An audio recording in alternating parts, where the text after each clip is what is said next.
Dear friend, before we begin, I invite you to take a long, soft breath, allowing your shoulders to relax, your eyes to grow heavy, and your thoughts to slow down. Because here, on this channel, you are always welcome to rest, to let go of your worries, and to drift into a gentle night filled with calming history. So please consider subscribing if you wish to return to these peaceful stories again. And let your mind ease as I tell you tonight about the shocking secrets of slave marriages in ancient Rome, a subject few talk about yet, full of hidden truths that may surprise you. And as you rest, I promise to carry you through this tale with kindness, calm, and the soothing rhythm of a steady voice that helps you leave behind the troubles of today. For in the days of the Roman Empire, as you know, there were grand marble buildings and powerful armies, senators debating laws, and emperors ruling with unbending authority. But in the quiet corners of those vast cities and country estates, there lived the slaves, men and women considered no more than tools, their names taken, their freedom stolen, yet their hearts still able to hope, to love, to dream. And tonight we explore how they dared to form marriages in secret, risking everything for a bond that even the laws refused to recognize. For Roman law treated slaves as property, incapable of true marriage, denying them legal families or recognized unions. And yet within the dim corridors of slave quarters, among the olive groves, in the kitchens and gardens where they labored, they found ways to pledge themselves to each other, creating small, hidden ceremonies that the world might never see, but that mattered deeply to their spirits, because in those stolen moments, they could remember that they were human, worthy of belonging, worthy of love. And so I ask you to picture a young woman named Livia, born in a far-off village on the frontier, taken by soldiers after her people were defeated, brought to Rome and sold to a wealthy master who cared little for her tears, forced to scrub floors and carry water until her hands were raw. But in that household, she met a young man, Marcus, another slave brought from a distant province, who saw her, truly saw her, beyond her ragged clothes and bruised wrists, and spoke gently to her when others did not. And in that small spark of kindness grew a connection, until one night, standing together beside the hearth after the rest of the house had gone to sleep, they whispered quiet words of loyalty, of love, promising to stand by each other even if they were parted or punished. And in that whispered vow, they became husband and wife in their own eyes, even if the world would never call them so, and they would steal more moments together, sometimes sharing a crust of bread, sometimes simply sitting side by side in silence, because in that silence was peace, and in that peace was a promise that the empire could not erase.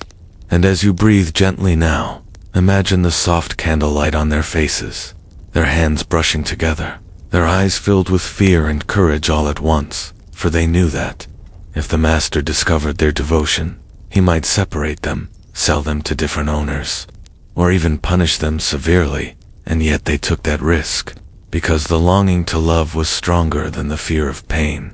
And as the months passed, their quiet bond grew deeper, and other slaves began to notice, sometimes offering small blessings, a piece of cloth for her hair, a kind word for him when he was tired, because the community of slaves, though crushed under the weight of the empire, still held one another up, still found ways to honor the love that was forbidden.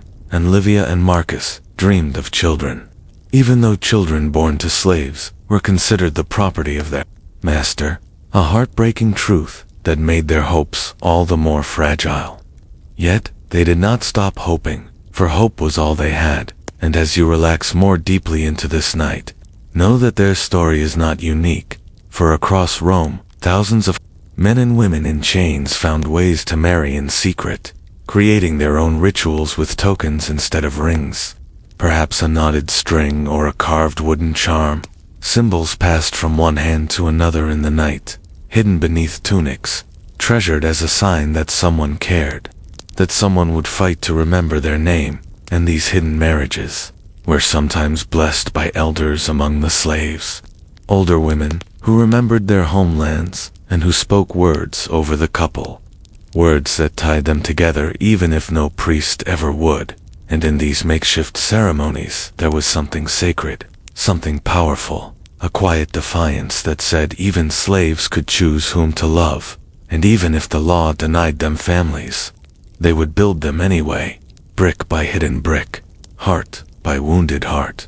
And as you picture this now, let it calm you, let it bring you a sense of peace, because in these hidden loves was a message that no chain can bind the human spirit forever, and that even in the darkest times, we reach for each other, we find light in another's eyes, and we remember what it means to be human. And if you feel lonely tonight, dear friend, know that you, too, are worthy of such love, of such belonging, that you, too, deserve to rest in the knowledge that you are enough, and that somewhere, someone, would hold your name in their heart, just as Livia and Marcus did. And as their story moves forward, I will tell you of the children they dreamed of the ways they tried to protect those children, of the heartbreak of losing them when the master sold them away, and of the fierce joy when, sometimes, families were reunited against all odds.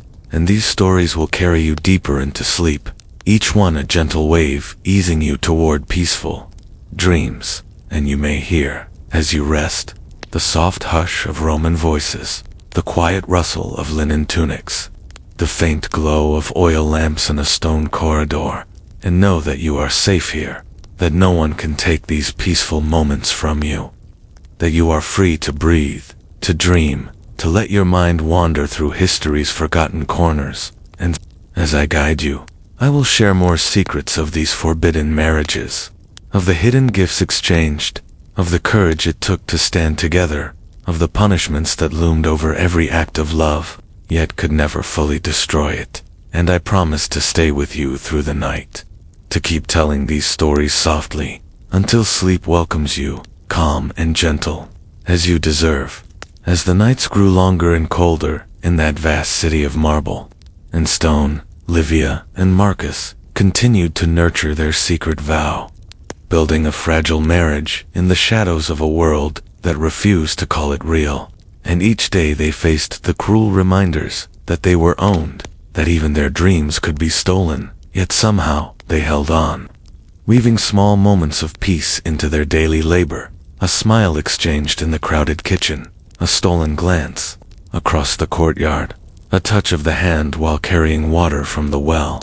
And these moments were everything to them, precious and dangerous all at once. For in Rome, a slave's family was not their own, and the master could sell a husband or wife on a whim, tearing apart the fragile threads of love without a second thought. But Livia and Marcus, like so many others, refused to let fear break them. They dared to hope for a life together, no matter how uncertain, and their quiet love became a secret rebellion, a challenge to the power of chains and law. And dear friend, as you breathe calmly now, let that courage settle inside you too, for their love was an ember, glowing in the dark, refusing to die. And in their nights they would speak softly of the children they might have one day, though they knew that any child born to them would belong to the master. A heartbreak that cut deep, yet did not erase their longing, because love, even among chains, still dreams of tomorrow. And so Livia and Marcus made plans, whispering about how they might keep a child safe, how they could teach a son to be strong, a daughter to be brave, passing down memories of their homelands, stories of freedom, of ancestors who had once been free before Rome's soldiers came. And these whispered plans were their lullaby, helping them rest despite the harsh stone floor and the constant fear. And other slaves would sometimes join them in these quiet talks, adding blessings, offering tiny tokens, small carved animals, woven cords, little gifts that had no value to the master, but were priceless among those who shared them. And through this small network of kindness grew a kind of community, a family larger than blood, bound by shared suffering and shared hope. And as you listen now, let that idea soothe you, that even in the worst places, people find ways to protect each other, to remind one another that they are not alone, And with each passing month, the bond between Livia and Marcus grew stronger. Until one evening, after a long day of grinding wheat and cleaning the grand halls of the villa, they found a quiet corner behind the kitchen where an old olive tree stood, its roots deep and strong, and there they repeated their vows, their voices trembling with love and fear, promising again to stand together no matter what. And though no priest blessed them, and no legal document recorded their union, it was sacred to them, a bond no master could ever fully break. And that night, Livia gave Marcus a small token. A thread from the hem of her dress knotted 3 times, a symbol of loyalty and hope, and he placed it over his heart, hidden beneath his tunic, where no overseer would see, and that tiny thread became his shield, reminding him with each heartbeat that he was not alone, that someone waited for him, that someone cared. And dear friend, as you lie still now, listening, know that you, too, deserve such a token, such a sense of being seen. For even in your quietest struggles, you are worthy of love. And as the days grew colder, they huddled together for warmth when they could, sharing scraps of food, sharing dreams, building a small world within the prison of their slavery. And though the risk never went away, they found a kind of peace in their devotion, and others around them learned from their courage, daring to hope for their own bonds. And so the secret marriages multiplied, hidden threads of humanity weaving through the great engine of the empire. And with each marriage, each vow, the slaves grew stronger. For though they were denied names and rights, they created their own sense of family, and that family was something Rome could not crush. And in this second chapter, let me tell you of how these couples found ways to celebrate, even when celebration was forbidden, of how they shared secret songs in the dead of night, soft lullabies from their homelands, words carried across generations, now whispered in the kitchens and workyards of Rome. And these songs were full of longing, but also full of pride, reminding them of who they had been before the chains, and who they might one day be again. And as you listen, let those songs drift through your imagination, soft, rhythmic, almost like a heartbeat, lulling you deeper into calm. For this is a story of survival, as much as it is a story of love. And survival often begins with the smallest acts of hope, a hand held, a name remembered, a promise made in the dark. And Livia and Marcus clung to these things, believing that even if they were sold apart one day, they would carry each other in their hearts, and their marriage would still live, invisible but unbroken. And there were nights when the fear overwhelmed them, when they could hear the overseer's harsh voice echoing through the halls, when punishments fell on those who disobeyed, and they would tremble, holding each other tightly, trying to memorize the shape of a face, the sound of a voice, in case tomorrow took it away. And in those nights, their love became a prayer, silent but powerful. And dear friend, let that prayer soothe you now, letting your breath grow soft, letting your heart know that no matter how cruel the world can be, kindness and love will always find a way. And as the weeks passed, they watched other couples form bonds too. A girl who wove baskets falling in love with a boy who carried water, an older woman who lost her first husband to the auction block, finding comfort in the arms of a new partner. And in these small stories, there was a quiet resistance, a refusal to let Rome destroy their spirits.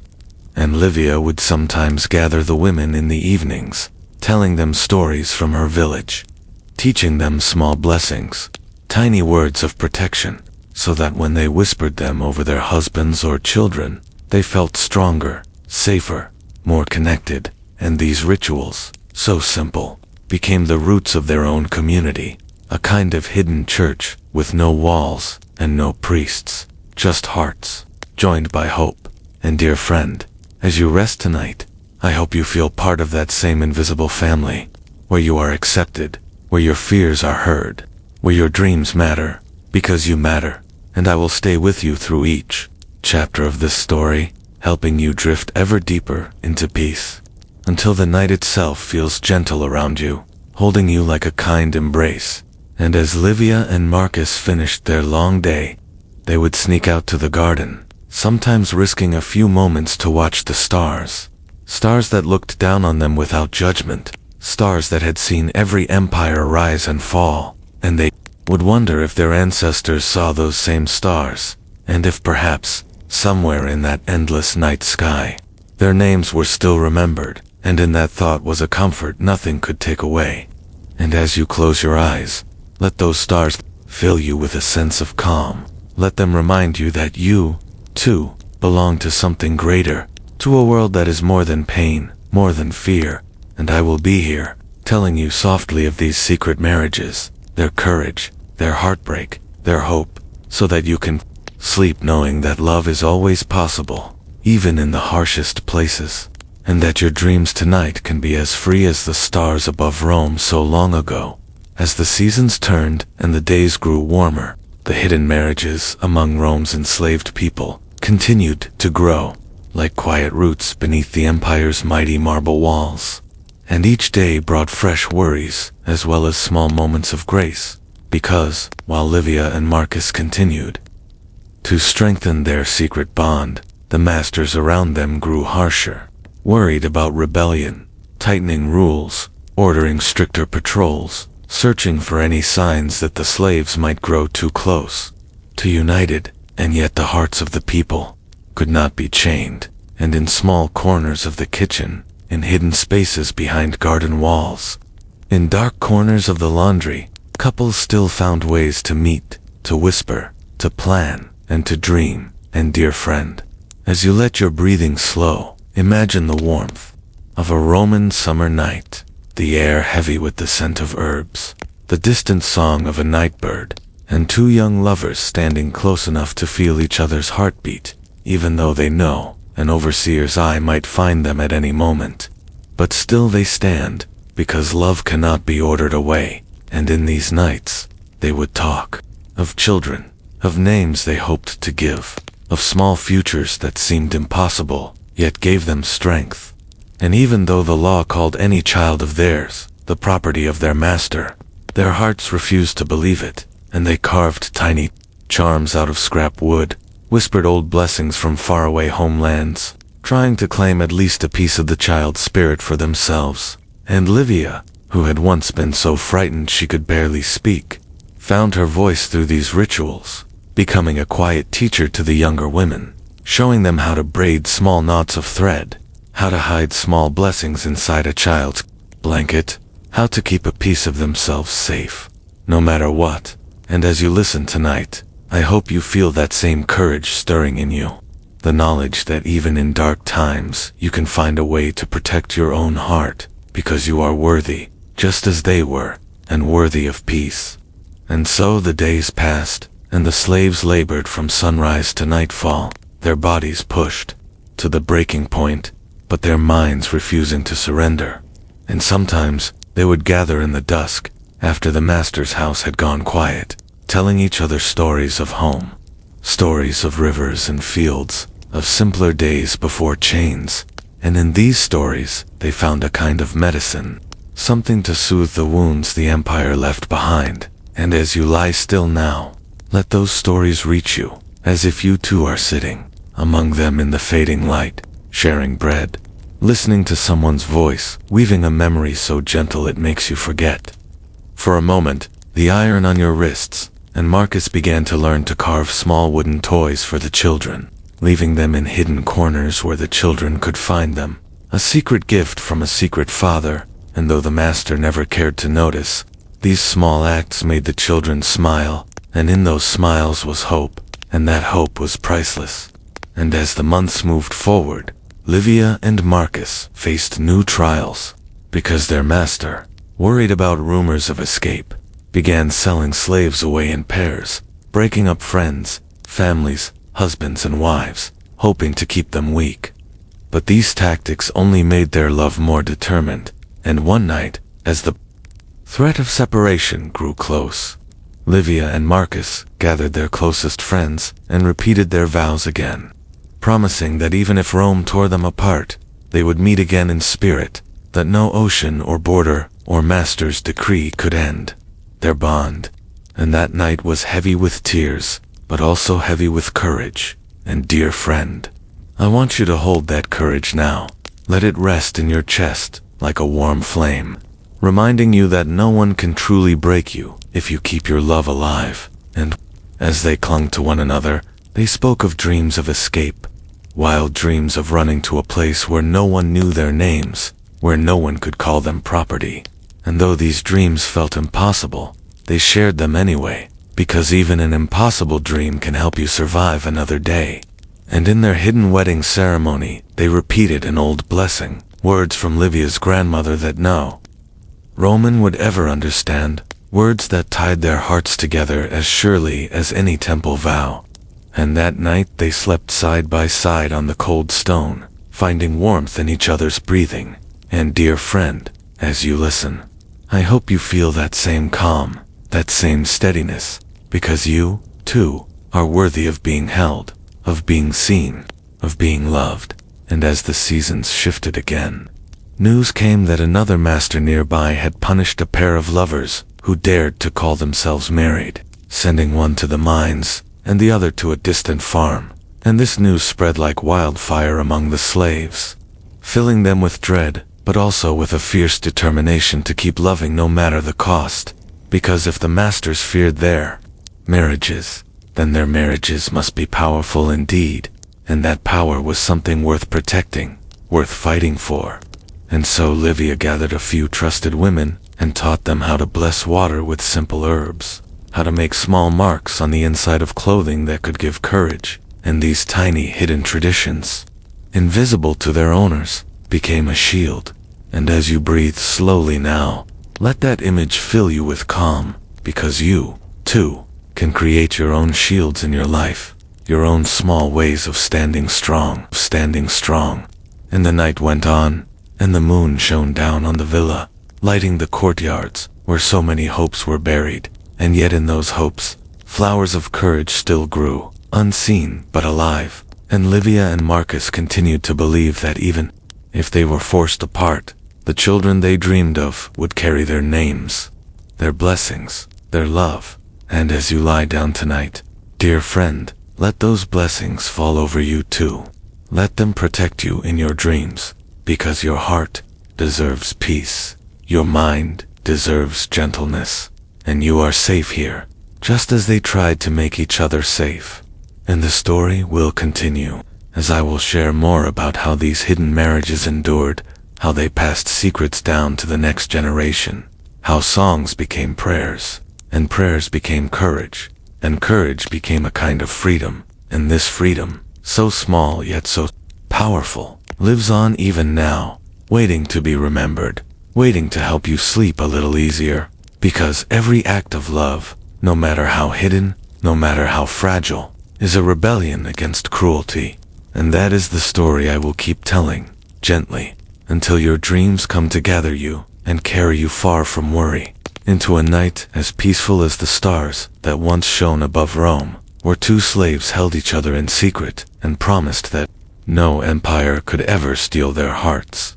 As autumn settled over the city of Rome, bringing cooler winds that swept through the stone corridors and rustled the olive trees outside the villa, Livia and Marcus found that their quiet marriage took on a new strength.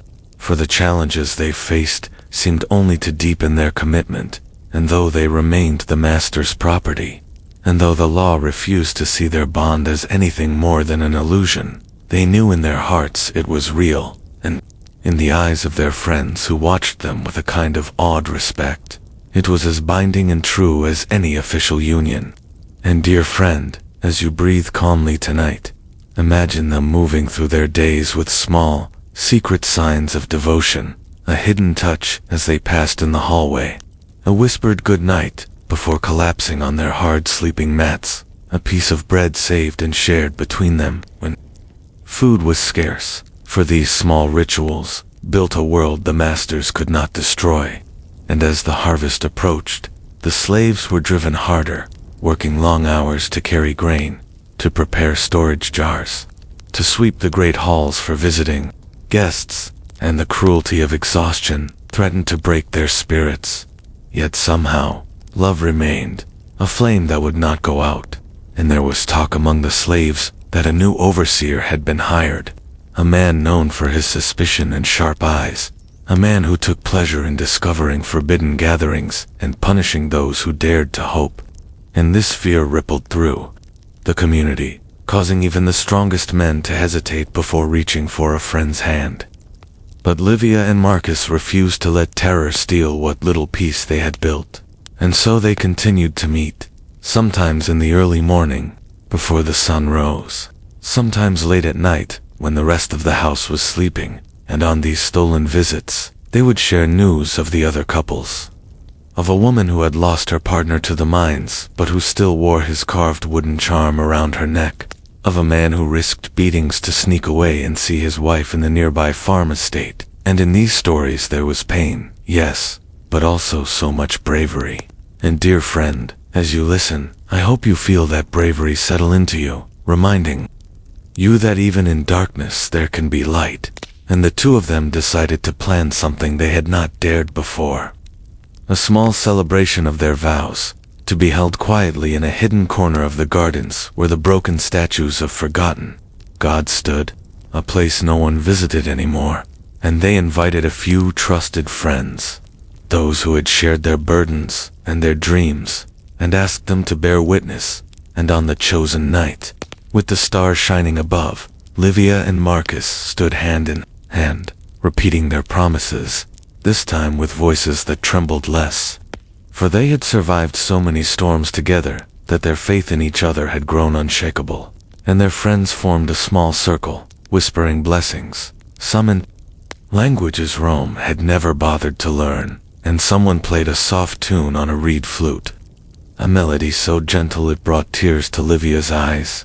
And in that moment, dear friend, it was as if time itself paused, giving them a taste of freedom, of what life could be if only the world were kinder.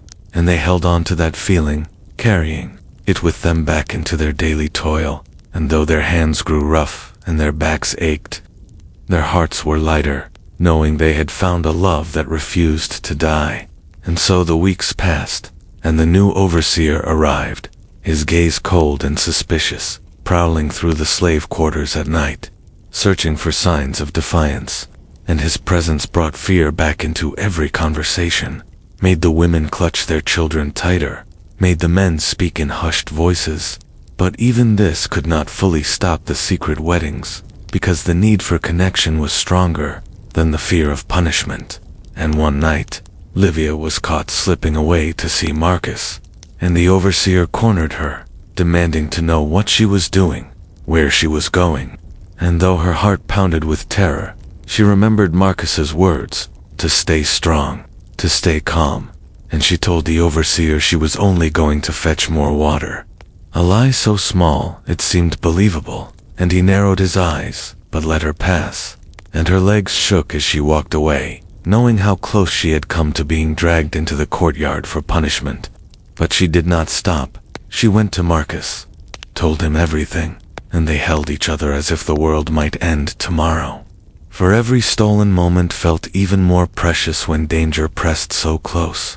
And dear friend, as you lie still, I hope you can feel how even the smallest freedoms matter, that even the tiniest spark of love can keep a person alive. And in the days that followed, Livia and Marcus became more careful, speaking only when safe, hiding their tokens deeper under their clothes, yet still keeping their dreams alive. And they heard of a couple in a distant villa who had been granted permission by their master to live as husband and wife, a rare mercy that made everyone wonder if there was hope for change. But such stories were few, and most masters cared nothing for the hearts of their slaves, only for their labor. And the children born to these secret marriages were listed as the master's property, little bodies whose first breath belonged to another. And the heartbreak of that truth was sharp and deep. Yet, somehow parents still found ways to show their children love, to teach them songs, to pass on tiny bits of culture and memory. And these gifts were more powerful than chains, because they kept something alive that Rome could never fully conquer. And so I ask you to breathe gently, to let these stories wash over you, knowing that every act of care Every kind word, every soft lullaby, was a kind of quiet rebellion, and as winter came, the villa changed again, with new guests, new orders, more work, more fear, but also new small chances to meet, and Livia and Marcus took each chance they could, slipping messages through folded scraps of cloth, leaving a pebble in a certain place as a secret sign, and in these tiny codes they built a language of survival, a way to say I love you without speaking, a way to remind each other that no matter how bad things grew, they were still together. And dear friend, as you drift toward sleep, know that you, too, can build such codes in your life, little reminders that you are not alone, that you are worthy of being seen. And as the night deepened over Rome, the stars returned, steady and silent. And Livia looked up at them and wondered if they would remember her name, if one day someone would speak of her love, and understand that even a slave's marriage was a thing of beauty.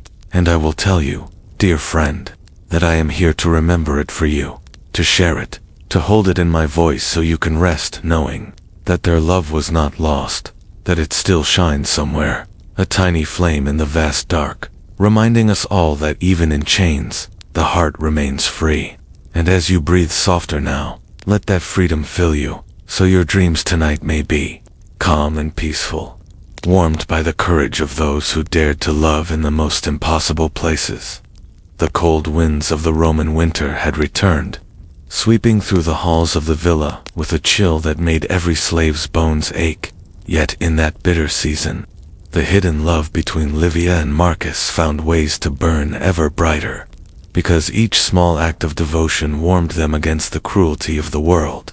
And so they held close to each other's memory even when work pulled them apart for days, trusting that no one, not even the hardest master or the most vicious overseer, could take away what they had promised.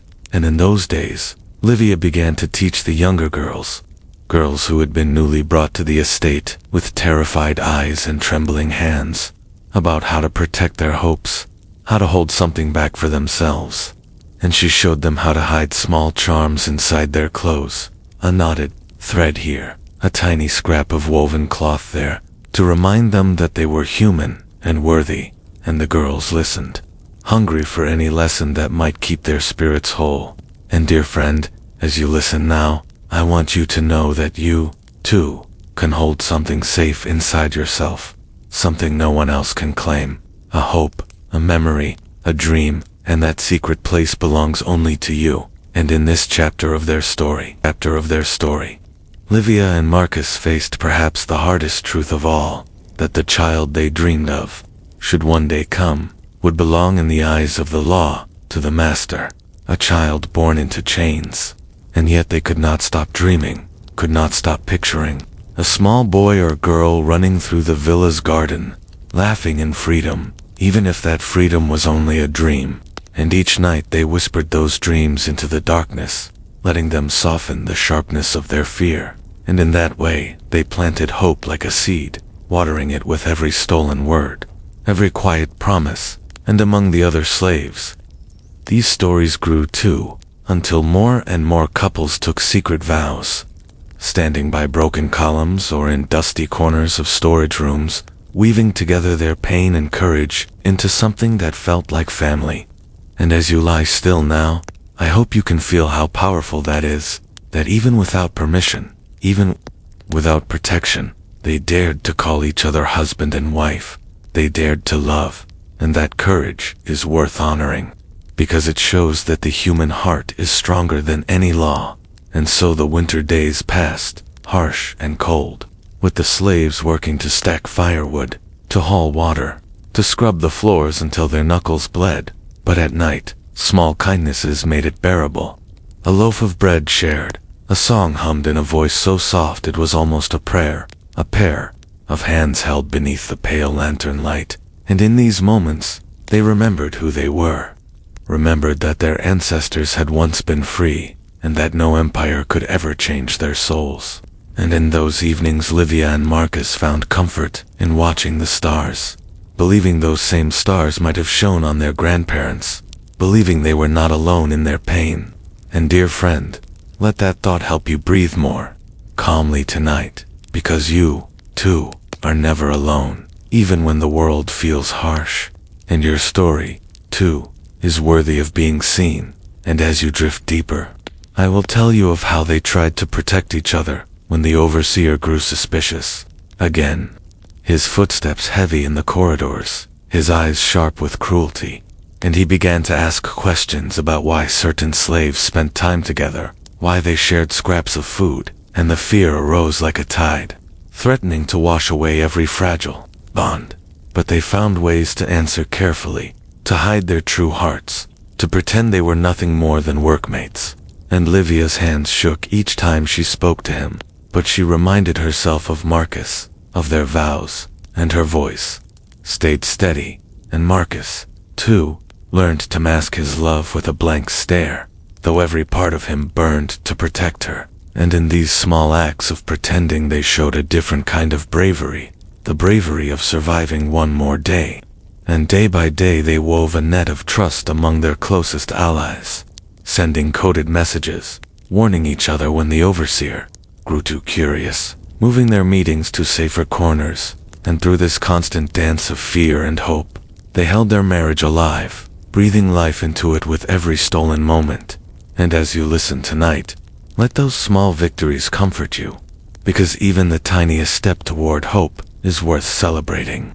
And you, too, have taken such steps, just by surviving, just by holding on. And I see that courage in you, and I honor it. And as the winter drew to a close, the villa grew busy with preparations for spring, for the planting of new crops. And that busyness became a blessing, because it distracted the overseer, gave Livia and Marcus more chances to slip away unseen. And one evening, with the first hint of warm air returning, they stood again by their old olive tree, renewing their promises in whispers, holding hands so tightly they could barely breathe. And Marcus took a small charm Livia had given him, carved bead in the shape of a tiny bird, and he kissed it, promising he would keep it safe, no matter what. And she pressed it to his chest, a silent vow of protection. And as you imagine that moment now, dear friend, let it calm you, let it ease the weight of your worries, because their hope was bigger than fear, and so can yours be. And they dreamed again of children, naming them in secret, giving them names from their lost villages, names that would carry stories, that would remind them who they were before Rome took everything. And in those names was power, a rebellion, written in sound. And dear friend, know that your name, too, has power, that it matters, that you matter. And as the seasons turned, their secret community grew. More couples joining together, more small blessings shared, more stories carried through the halls, like quiet lanterns, lighting the dark. And I will tell you of those stories, of the girl who married a cook and learned to bake sweet bread for his long shifts, of the boy who worked in the stables and fell in love with a girl who tended the master's laundry, of how they carved their initials on a hidden stone behind the horse stalls, promising that no matter what happened, their hearts would stay joined. And these tiny rebellions built something grand, something Rome itself could not see, but which was more lasting than marble. For marble cracks and crumbles, but love, dear friend, love stays. And as you rest tonight, I want you to remember that, to let it wrap around you like a warm cloak, keeping you safe, letting you breathe softer. And the night outside grows deeper, the stars turning slowly across the sky. And in that ancient city long ago, a girl named Livia and a boy named Marcus held each other through the chill and dreamed of freedom. And I am here to hold their story for you, to guard it, to share it, so you can rest knowing that even the smallest act of love is worth telling and worth remembering. And in that memory you can find peace, calm, and a hope that no empire can ever steal away. Spring had begun to stir gently over the villa, bringing with it warmer breezes and the soft scent of new blossoms drifting across the dusty courtyards where Livia and Marcus toiled day after day. And in this season, when the earth seemed to breathe again, so too did their hidden love find a new rhythm, a quiet courage that grew deeper with every sunrise.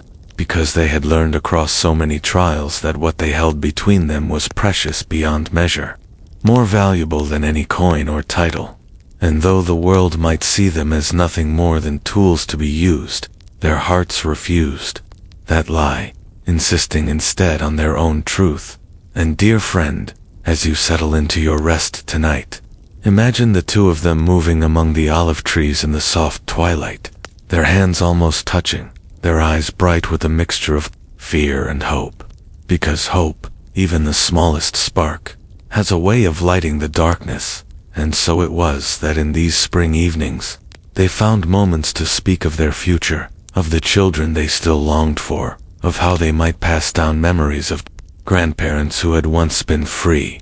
And in these secret conversations was a strength more powerful than any chain, because it reminded them that their story was still their own, no matter how many laws tried to steal it. And Marcus began to carve small wooden figures in the evenings, simple shapes of birds and flowers, leaving them hidden for Livia to find. A wordless message that said, "I remember you, I hold you close." And Livia would tuck them safely inside her thin bedding, carrying them with her even in sleep. And as you breathe softly now, dear friend, I hope you can feel that kind of love, reaching toward you, reminding you that you, too, are worthy of being remembered, worthy of being cherished. And as the days grew longer, the work of the slaves only increased, for the master had guests coming from the city, wealthy merchants and politicians who demanded fine feasts and spotless rooms. And so the slaves labored from dawn to night, scrubbing, carrying, preparing, all under the watchful eyes of the overseer whose suspicion had not dimmed. And there were days when Livia's arms trembled with exhaustion, when Marcus felt the ache of his back like fire. Yet still, they endured, because they had a reason to endure. And that reason was each other, and that reason was enough. And sometimes at night, when the guests had gone to their rooms and the villa fell silent, except for the coo of night birds, they would sneak out to the crumbling old shrine, in the garden, a place no one cared about anymore, and there they would sit side by side, letting the cool stone beneath them remind them that the world was older than any empire, that time would carry even the mightiest conquerors away. But love could last, and in these moments they repeated their vows in whispers, adding new promises, to keep each other in their hearts no matter what. And sometimes they would weep, because the burden of knowing their children could be taken away was too heavy to bear. And yet those tears also washed something clean inside them, letting them breathe again, letting them hope again. And dear friend, I want you to know that it is always strong to cry, always brave to feel, because that means your heart is still alive. And as they planned for the planting season, thinking about which herbs could be gathered, which seeds might grow, they talked too of how to hide small messages in those gardens, secret marks scratched on stones, patterns only they would understand, so that if one day they were separated, they might still find each other. And these quiet plans were their shield, their invisible rebellion. And as you listen tonight, let it calm you, because you, too, can make small plans to protect your dreams. You can plant seeds of hope even in the hardest soil, and those seeds can grow, just as theirs did.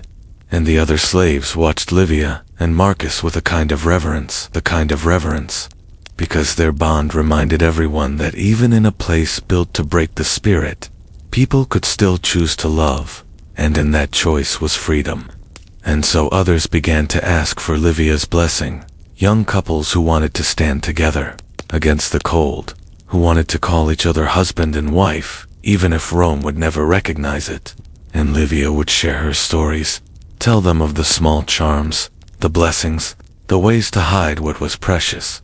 And in that sharing she became something like a quiet priestess, offering hope where there was none. And dear friend, as you breathe calmly now, I hope you feel that same blessing fall over you, reminding you that your dreams matter, that your heart matters, and in this gentle space, you can rest, and you can heal. And so the hidden weddings continued, more vows spoken beneath the stars, more tokens exchanged, more children dreamed of, and the small community of the enslaved people grew stronger for it, because love bound them together in ways no master could fully control.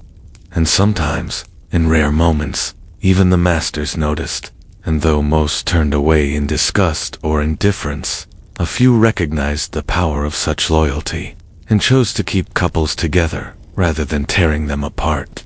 And these small mercies were celebrated in whispers, like tiny victories that might one day grow into something more.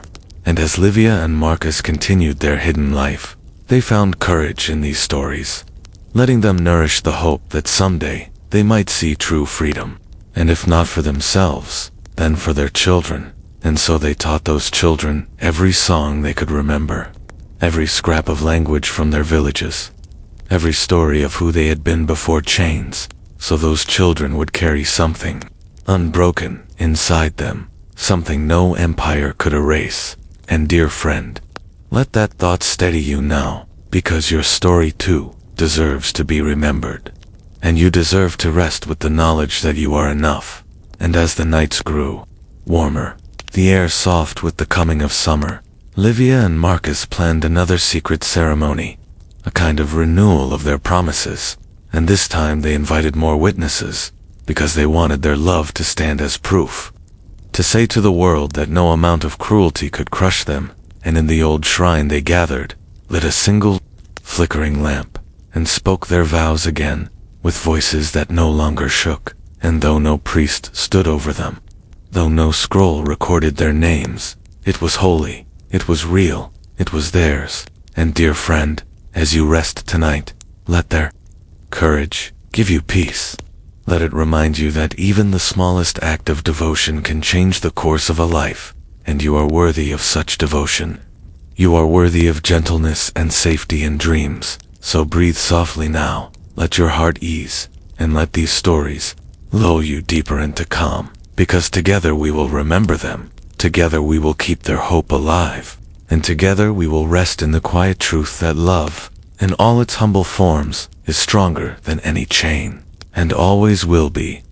Summer had come fully now to the great villa, its long days of hot sun burning the stone courtyards white and leaving the air thick with the hum of insects, and the work for the slaves grew harder in that heat, the carrying of water, the tending of the master's gardens, the endless scrubbing and polishing, all beneath the harsh orders of overseers who felt no pity. Yet through all of this, Livia and Marcus continued to nurture their bond, that fragile, powerful promise to stand by each other no matter what. And in these bright and terrible days, they found new ways to hold on to their hidden marriage, meeting in the cool shadows of the old olive tree when they could, pressing hands together, sharing small smiles that no one else could see, because they had learned by now that even the simplest moments of peace were precious. And dear friend, as you listen tonight, I hope you can feel that peace beginning to settle over you too, a sense that you are safe in this moment, that your heart can rest. For Livia and Marcus had no power to change the laws that chained them, but they still chose each day to remember one another, to share kindnesses, to comfort each other's fears. And that choice was a kind of freedom. And as the summer heat pressed on, the master prepared for another great feast, inviting powerful guests, and all the slaves were pushed to their limits to prepare the food, the music, the decorations. And in that chaos, Livia and Marcus struggled to find even the smallest minute to speak, but their eyes kept meeting across crowded rooms, a silent reminder that their vow still lived. And when at last the feast was done, the guests gone and the lamps dim, they stole away to the edge of the garden and sat together, letting the warm night air cool their tired skin. And there they spoke softly, sharing their worries about rumors. They had heard that the overseer might begin selling off pairs of slaves again, breaking up any who had grown too close, and their hearts trembled with that fear, because the thought of being torn apart was more painful than any beating. Yet they swore to each other that no matter what, they would keep the memories of their love alive, that they would hold each other in their minds, even if miles and masters separated their bodies, and that promise gave them strength. Dear friend, Just as I hope the memory of those who love you can give you strength now, so breathe, deeply and slowly, letting the calm flow through you. Because you deserve peace tonight. And as the days passed, their secret marriage continued, as real to them as the blood in their veins, and other couples began to ask them for advice, to share their fears, to ask how they too could make such a promise and keep it safe. And Livia would tell them of the knots she tied, the blessings she whispered, the tokens hidden in the folds of a sleeve, and these lessons spread like tiny seeds on the wind, planting hope in many hearts. And soon more and more hidden weddings took place, each one a quiet act of courage, each one a statement that love could grow even on poisoned ground. And among these new unions was a young girl who had barely survived her first months in slavery, her eyes haunted. But when she met a kind boy who worked in the fields, something in her began to heal, and they came to Livia and Marcus, asking to stand together, to share vows. And in the dusty corner of the old shrine, with only a tiny flame for light, they spoke their promises. And it was as holy as any ceremony in the grandest temple, because love made it sacred. And dear friend, I want you to know that every time you choose to hope, every time you choose to trust, you are doing something sacred too, and it deserves to be honored. And so the stories multiplied, and as summer burned on, a strange thing happened. A few of the masters began to notice how the married slaves, though still bound by chains, worked with more steadiness, caused fewer troubles, tried harder to protect each other, and though most masters cared little for their slaves' hearts, some saw a kind of advantage in letting them stay together. And so a few quiet permissions were given, allowing pairs to live as husband and wife. And when word of this mercy spread, it felt like a breeze after months of suffocating air, a tiny, impossible miracle. And Livia and Marcus wondered if maybe, just maybe, change was possible, if one day no one would question the right to love, and that hope was a precious gift. Dear friend, a gift I hope you hold close tonight as you rest, because no matter how heavy your burdens, there is always room for hope. And the months rolled on, the harvest growing near, the slaves preparing for long days of gathering grain. And in this work there was a rhythm that soothed them, the predictable motions of bending and lifting, of tying and stacking. And in that rhythm they found small chances to speak, to share stories, to remind each other of their vows. And Livia found herself teaching more and more women how to protect what was dear, how to keep a name alive, how to keep a child safe, even if the world tried to steal everything. And these lessons were quiet, passed from one mouth to another, so softly no overseer could hear, but they carried the power of an entire people, refusing to give up. And as you breathe slowly now, let that refusal to give up rest in you too, because your dreams matter, your heart matters, and you deserve a calm night where you can simply exist without fear. And in the evenings after harvest, when the air cooled and the songs of night insects rose like a gentle lullaby, Livia and Marcus would slip away to the olive tree again, letting the earth beneath their feet remind them that they belonged somewhere, that they were not just tools, not just names on a ledger, but human beings with hearts that could love and break and love again. And as they whispered blessings over each other, they felt a strength that no master could take, a bond that even Rome itself could not destroy. And dear friend, as you listen, know that you, too, have that strength inside you, that your courage, however quiet, is enough, and you are enough. And so I will stay with you, sharing each detail of their hidden weddings, their quiet rebellions, their stolen joys, so that you can rest, knowing you are part of something bigger than worry, bigger than fear, something made of love, woven through time and memory, shining gently in the night like the softest star. As the harvest drew to a close, and the days began to shorten once more, a hush fell over the villa, a kind of tired stillness after so many long hours of gathering grain and storing it away for the coming winter. And in that quieter season, Livia and Marcus found a brief sense of relief, because the overseers were less watchful, too exhausted to look for secret vows or stolen glances, and in that brief window of freedom, they let their love breathe, meeting more often in the dusk, talking in low voices about dreams that still lived deep inside them, about children they hoped for, and about tiny futures no one could see but them. And dear friend, as you let your own breath settle now, let that same sense of hope fill you, because hope can be as steady as the night sky, always there, no matter how dark things become. And as they gathered in those evenings, sometimes alone, sometimes with friends who had their own hidden marriages, they shared blessings, stories, and tiny tokens of faith, exchanging them like secret prayers. And Livia began to teach the children small songs from her village, songs that spoke of freedom and courage, songs that reminded them of names that came from their grandparents, names Rome had tried to erase. And in those soft lullabies was a quiet power, one that made the children feel less afraid, made them believe that they were more than property. And Marcus would watch them with a bittersweet smile, wondering if they would grow up to carry the stories of these stolen weddings into a kinder future.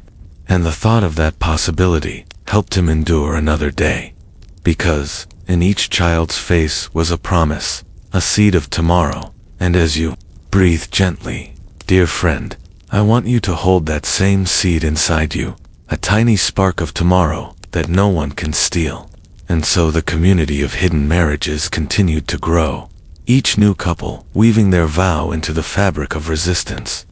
Each quiet union a message that they refused to be only what Rome declared them to be. And as the cool nights deepened, Livia and Marcus dared to dream even bigger, wondering if someday they might run away, find a place in the hills, hide among kind strangers who would help them build a true family, free of chains. And though the dream seemed impossible, it was sweet enough to keep them going, to give them something beyond pain to imagine. And those dreams, dear friend, are powerful, because even if they never come true, they keep the heart alive. And as the weeks rolled on, more challenges came, because the master's business took a turn, and he began to sell off a few slaves, creating fresh terror that lovers would be torn apart. And there were tears in the slave quarters, quiet sobbing as friends and family were sent away to places no one would ever hear from again. And Livia held Marcus tight, promising she would never forget him, even if he vanished, even if they sold him to the farthest edge of the empire. She would carry him in her mind, and he made the same vow, pressing his forehead against hers, letting the warmth of their shared breath be a blessing. And dear friend, as you rest tonight, let that kind of fierce devotion comfort you, because you, too, deserve to be loved in a way that no distance can erase. And as the sales continued, their friends tried to help each other hide, to move around quietly, to beg the steward for mercy, sometimes offering small bribes of saved coin or jewelry to stay together. And in these desperate acts was a kind of courage, a refusal to let Rome's greed fully win. And stories passed from one mouth to another about couples who had managed to flee in the night, their tracks hidden by storms. And though these tales were rare, they shone like tiny candles, lighting the dark hallways with a fragile hope. And Marcus began to carve another small charm for Livia, this one in the shape of a tiny lion, a symbol of strength, so she could carry it even if they were separated. And she made for him a woven thread with knots, each knot a silent prayer. And these tokens passed between their hands in secret, more valuable than gold, because they carried love. And as you lie still now, dear friend, let your own breathing slow, because you, too, can make small symbols for yourself, reminders that you matter, that you are enough, that no one can truly erase you. And the days passed in this strange mix of fear and hope, until finally, a small blessing came when the master chose to sell other slaves instead, sparing Marcus and Livia. And their relief was so deep, it felt like air after drowning. And they wept together, hidden behind a storeroom, letting the tears wash away weeks of terror. And in that moment, their hearts beat stronger, renewed, promising once more to keep going. And dear friend, I hope you feel that same sense of relief wash over you now, a sense that you have made it through another hard chapter, and you are still here, still breathing, still worthy, and the winter prepared to return, the first cool winds sweeping over the fields, and the villa quieted again, and in that silence, Livia and Marcus made new vows, promising to teach every child who might come, whether their own or another's, about kindness, about dignity, about the right to choose love, even in the harshest place. And they sang those vows under the stars, their voices so low that only the night itself could hear, and the night seemed to hold them, as if the old gods watched and blessed their courage. And as you breathe gently, dear friend, I want you to imagine that night, the stars turning high above to people who refused to let Rome have the final word on their humanity, who took back their names in secret, who built a family no master could fully break. And let that image calm you, because you are a person worthy of such devotion. You are worthy of peace. And as their story moves on, I will tell you more of the ways they survived, the ways they helped others survive, the ways their quiet hope grew into a quiet power, and this power was passed on in every lullaby, every bedtime prayer, every whispered name, and in those names, a rebellion lived, a promise that someday, someone would be free. And dear friend, let that promise soothe you tonight, letting your heart slow, letting your mind ease, and as you rest, know that you are part of a long line of dreamers, of survivors, of those who keep going, even when the world tries to stop them. And you can rest now, safe in the knowledge that the night is gentle, that you are safe here, that you are not alone, and I will be here still, holding this story for you, until sleep comes like a kind embrace to carry you gently into the dreams you deserve. The turning of the year brought fresh storms to Rome, the winter rains pounding the rooftops of the villa and soaking the stone courtyards until the mud clung to every footstep.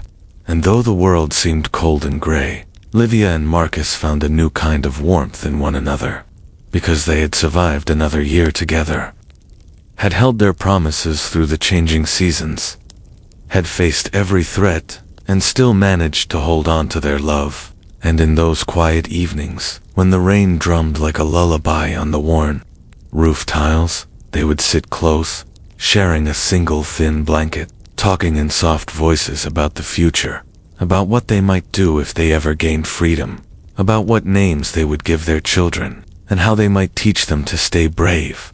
And dear friend, as you breathe calmly now, imagine that scene, the flickering light of a single oil lamp, the hush of the storm beyond the walls, and two people whose entire world had been stolen from them, yet who still dreamed of building something gentle and kind.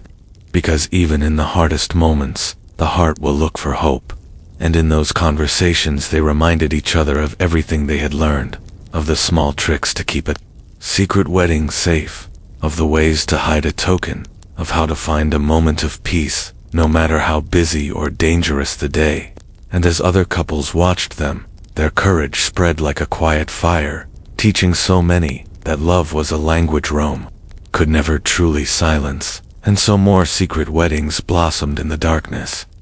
Whispered blessings passed on in kitchens and courtyards, hidden marks scratched into wooden beams to show loyalty, and these secret ceremonies became something almost holy, a hidden church, with no walls, no priests, but a power that came from the beating of many hearts together. And as you listen tonight, dear friend, let that image calm you, because you, too, belong to something bigger than your fear, something made of kindness and courage, and the wish to be seen.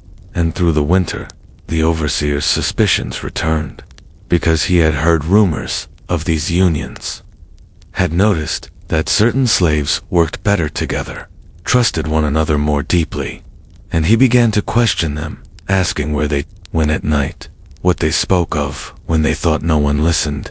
And the fear rose up again, a cold dread that tightened every breath. But Marcus reminded Livia to stay strong, to let her voice stay calm, to remember the stories they had made together, because a story is a kind of armor, protecting the mind from breaking, and so they told the overseer only what he wanted to hear, and no more, and somehow they survived another round of questions, another inspection of their meager possessions, and in the aftermath, they clung to each other more fiercely than ever, because the threat of losing what they had only made them treasure it more. And dear friend, I want you to hold that truth too, that the more you cherish your peace, the more you will guard it, and you deserve to guard it. And in those weeks of cold, the small community of hidden marriages found ways to gather, huddled close around the warmth of cooking fires, pretending to share only work instructions while their hearts shared blessings. And Livia would braid threads for new brides, tiny knots filled with whispered prayers, telling them to stay strong, to never forget their own worth. And those knots became heirlooms, passed from hand to hand, a sign that someone cared and that someone cared. And Marcus carved another token, a small fish this time, because fish could swim through storms, could survive in moving currents. And he gave it to a young boy whose parents had been sold away, telling him to hold it and remember that he could survive too. And dear friend, as you let your own breathing settle, I want you to feel that sense of survival in yourself, because you have come so far, through so many storms, and you are still here. And that is worthy of honor. And as the rain continued, the villa grew tense, with more arguments among the masters, more worry over money and trade, and that tension spilled over to the slaves, who had to work harder, answer faster, move more carefully. But in the shadows, the songs continued, the hidden stories continued, because no amount of fear could fully drown them out. And Livia and Marcus planned a new blessing for spring, a quiet ritual to renew their vows, and they chose the night of the first new moon, believing it might be a sign of fresh beginnings. And they invited a few trusted friends, lighting a single lamp behind the old olive tree, and there, beneath branches that had seen centuries of history, they spoke their promises once more, voices steady now, no longer trembling, because they had learned that love was stronger than fear. And as you rest, dear friend, let that lesson reach you, that you, too, can build something steady inside yourself, a place of calm no one can steal. And in that ceremony, they pledged to teach the children every song, every name, every story of their ancestors, so nothing would be forgotten. And these promises felt like seeds, ready to bloom, even if they never lived to see the flowers. And dear friend, let that image ease your worries, because planting hope is always a victory, even if you cannot harvest it yourself. And as the spring neared, small buds began to open in the gardens, and the slaves watched them with quiet joy, because they were a sign that life would keep returning, no matter what Rome tried to control, and that resilience gave them courage. And so the secret weddings continued, more blessings, more tokens, more lullabies, weaving a tapestry of resistance so delicate, and yet so strong it might last beyond their lifetimes.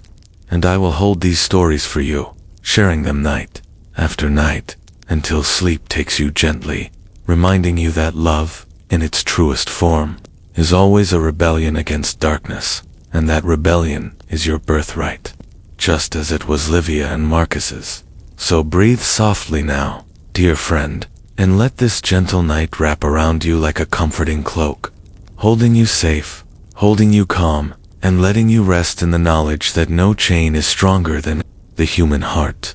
Spring had truly arrived now, bringing days of warm sun that touched every stone of the villa with gold, and filled the gardens with the perfume of new flowers. And though the work was still heavy for the slaves, there was a gentler spirit in the air, a sense that perhaps the gods themselves remembered them, because the fields grew green, and the birds returned to sing in the branches.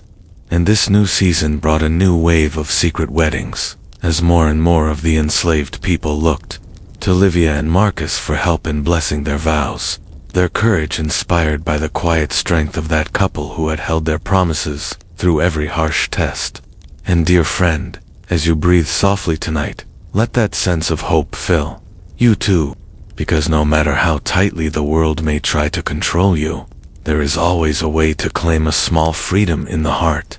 And so Livia found herself busier than ever, helping the young women braid threads of luck, teaching them old words from her grandmother that might protect a new marriage, and showing them how to tuck small charms into the corners of a blanket or the folds of a tunic, tiny shields against the heartbreak that so often waited for them.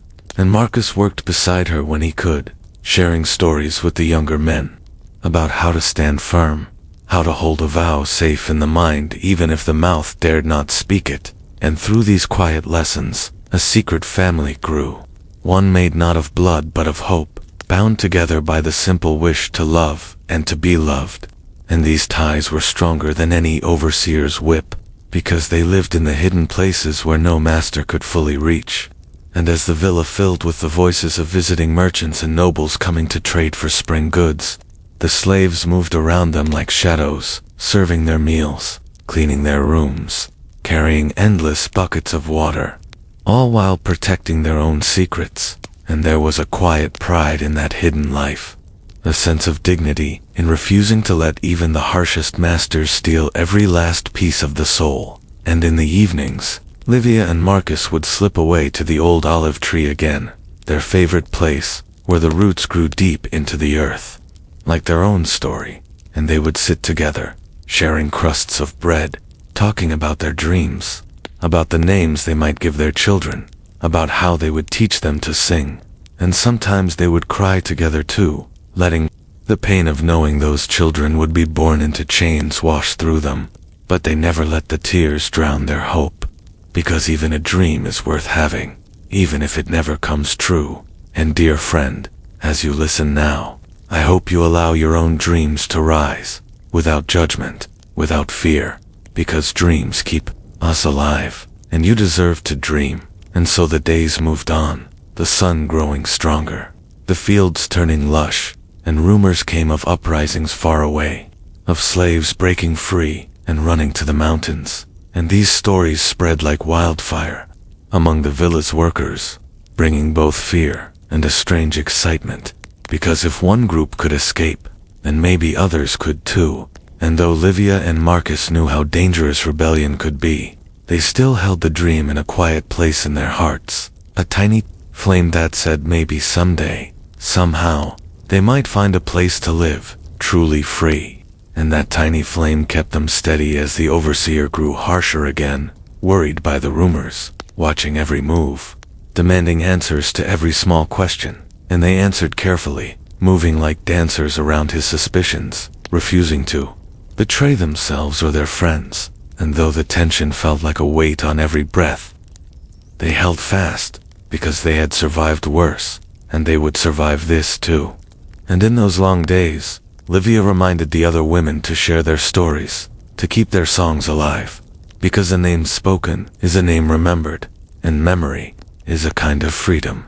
And Marcus taught the young boys how to carve simple figures, animals, and flowers and names, so that if they were ever torn from their families, they could still hold something that reminded them of home. And dear friend, as you breathe gently, let that knowledge rest with you, that the things you make, the memories you keep, can never be fully stolen, and they will guard your spirit, in even the darkest places. And so the secret weddings continued, more vows spoken under the night sky, more soft lullabies whispered to tiny children, more blessings hidden in the folds of cloth, and each of these small acts wove a stronger net of courage through the enslaved people, reminding them again and again that they were more than property, that they were human, that they were worthy of love, and worthy of respect. And in those evenings, after the hardest days, Livia and Marcus would return to the olive tree, letting the cool breeze soothe their tired skin, letting the scent of flowers remind them of other places, far-off places, where perhaps their ancestors had once walked free. And in that memory was a kind of peace, dear friend, a peace I hope you feel tonight, because you, too, come from a long line of survivors, and you carry their dreams in your heart, and you deserve to rest with the knowledge that you are not alone. And as the sun set over the villa, painting the world in soft gold, Livia would sometimes close her eyes and listen to the hush of evening, imagining it as a song from the gods, A promise that even in this life of hardship, the heart could stay clean, and Marcus would hold her hand, saying no matter what happened, no matter where they were sent, he would always find his way back to her. And that vow became a shield so strong it made them brave enough to keep going, day after day. And dear friend, as you rest now, let your own mind build a shield like that, made of hope, made of courage, made of the quiet love that you deserve, because you are worthy of calm, worthy of gentleness, and I am here with you, telling this story so you can drift deeper into sleep, knowing that you are safe, that you are enough, that you belong. And as the stars rose again, lighting the sky one by one, Livia and Marcus whispered blessings for every person they could not protect, for every child torn away, for every couple separated by greed and cruelty. And in those blessings was a power beyond anything Rome could control, a power that lived in the quiet corners of the human heart. And as you breathe softer now, let that power fill you too, so that you can sleep gently, like the flowers resting under the warm night sky, waiting for tomorrow's sun. As the gentle days of late spring moved toward the edge of summer once more, the villa grew busy with preparations for a distant cousin of the master who planned to visit, a man of high status whose arrival sent every servant and slave into a flurry of work, polishing stone floors until they gleamed, gathering fragrant herbs to perfume the air, and stringing garlands of flowers to impress eyes that never cared to look at the hands that made them. And among all this endless labor, Livia and Marcus kept their hidden vow alive, finding short moments to look into each other's eyes, to share a secret word, to touch hands in passing. And dear friend, as you breathe calmly now, let that kind of small but mighty hope hold you too, because even when the world demands every piece of you, you can still keep a tiny place safe for your dreams. And as the day of the cousin's arrival drew near, the overseer grew even more suspicious, barking orders and searching for excuses to punish any slave who showed a hint of disobedience. And in that tense air, Livia felt her heart tighten, afraid that their quiet bond might be discovered, that they might be separated. But Marcus steadied her with a glance, reminding her to breathe, reminding her to stay calm, because their vow was stronger than fear. And that thought settled her, and she moved through her tasks with a grace that made the other women watch in quiet admiration, wondering how she managed to stay so steady when they all felt the world trembling beneath their feet. And it was because of the vow, dear friend, because a promise rooted in love can anchor you through any storm. And as the guests finally arrived, with their laughter and their perfume and their careless praise for the feast laid before them, the slaves moved around them like ghosts, silent and invisible, yet sharing small glances, quiet encouragement.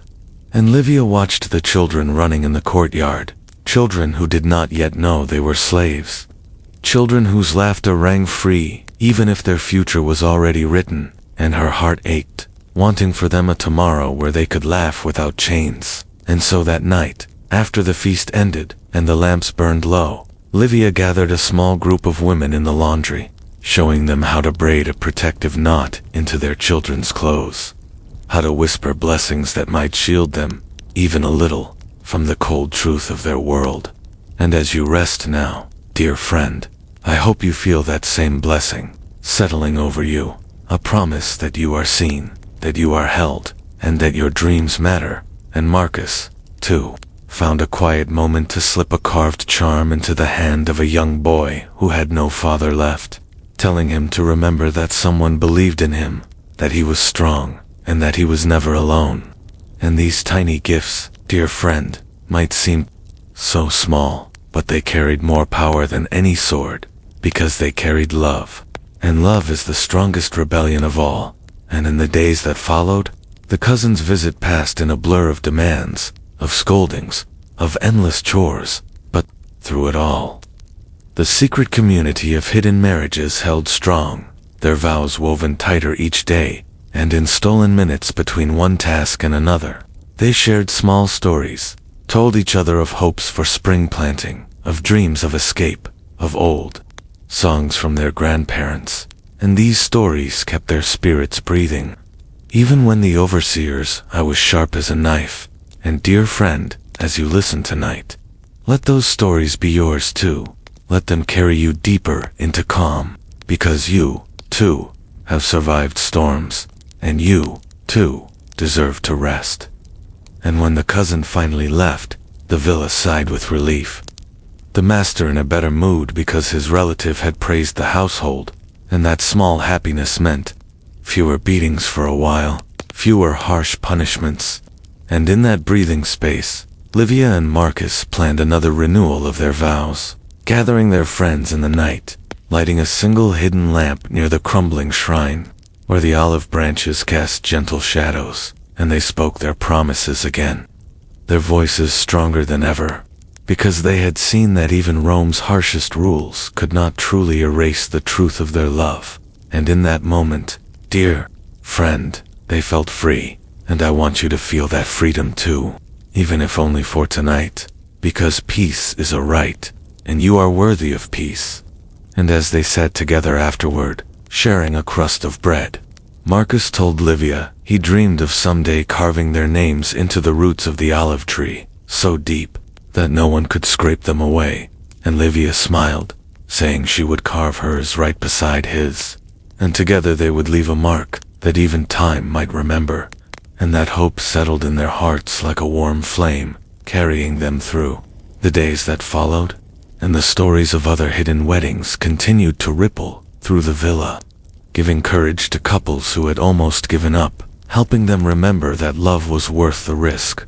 And soon, even more blessings were spoken, more lullabies sung, more small tokens hidden in clothes and baskets and tiny corners, where a child might one day find them and know that someone once cared.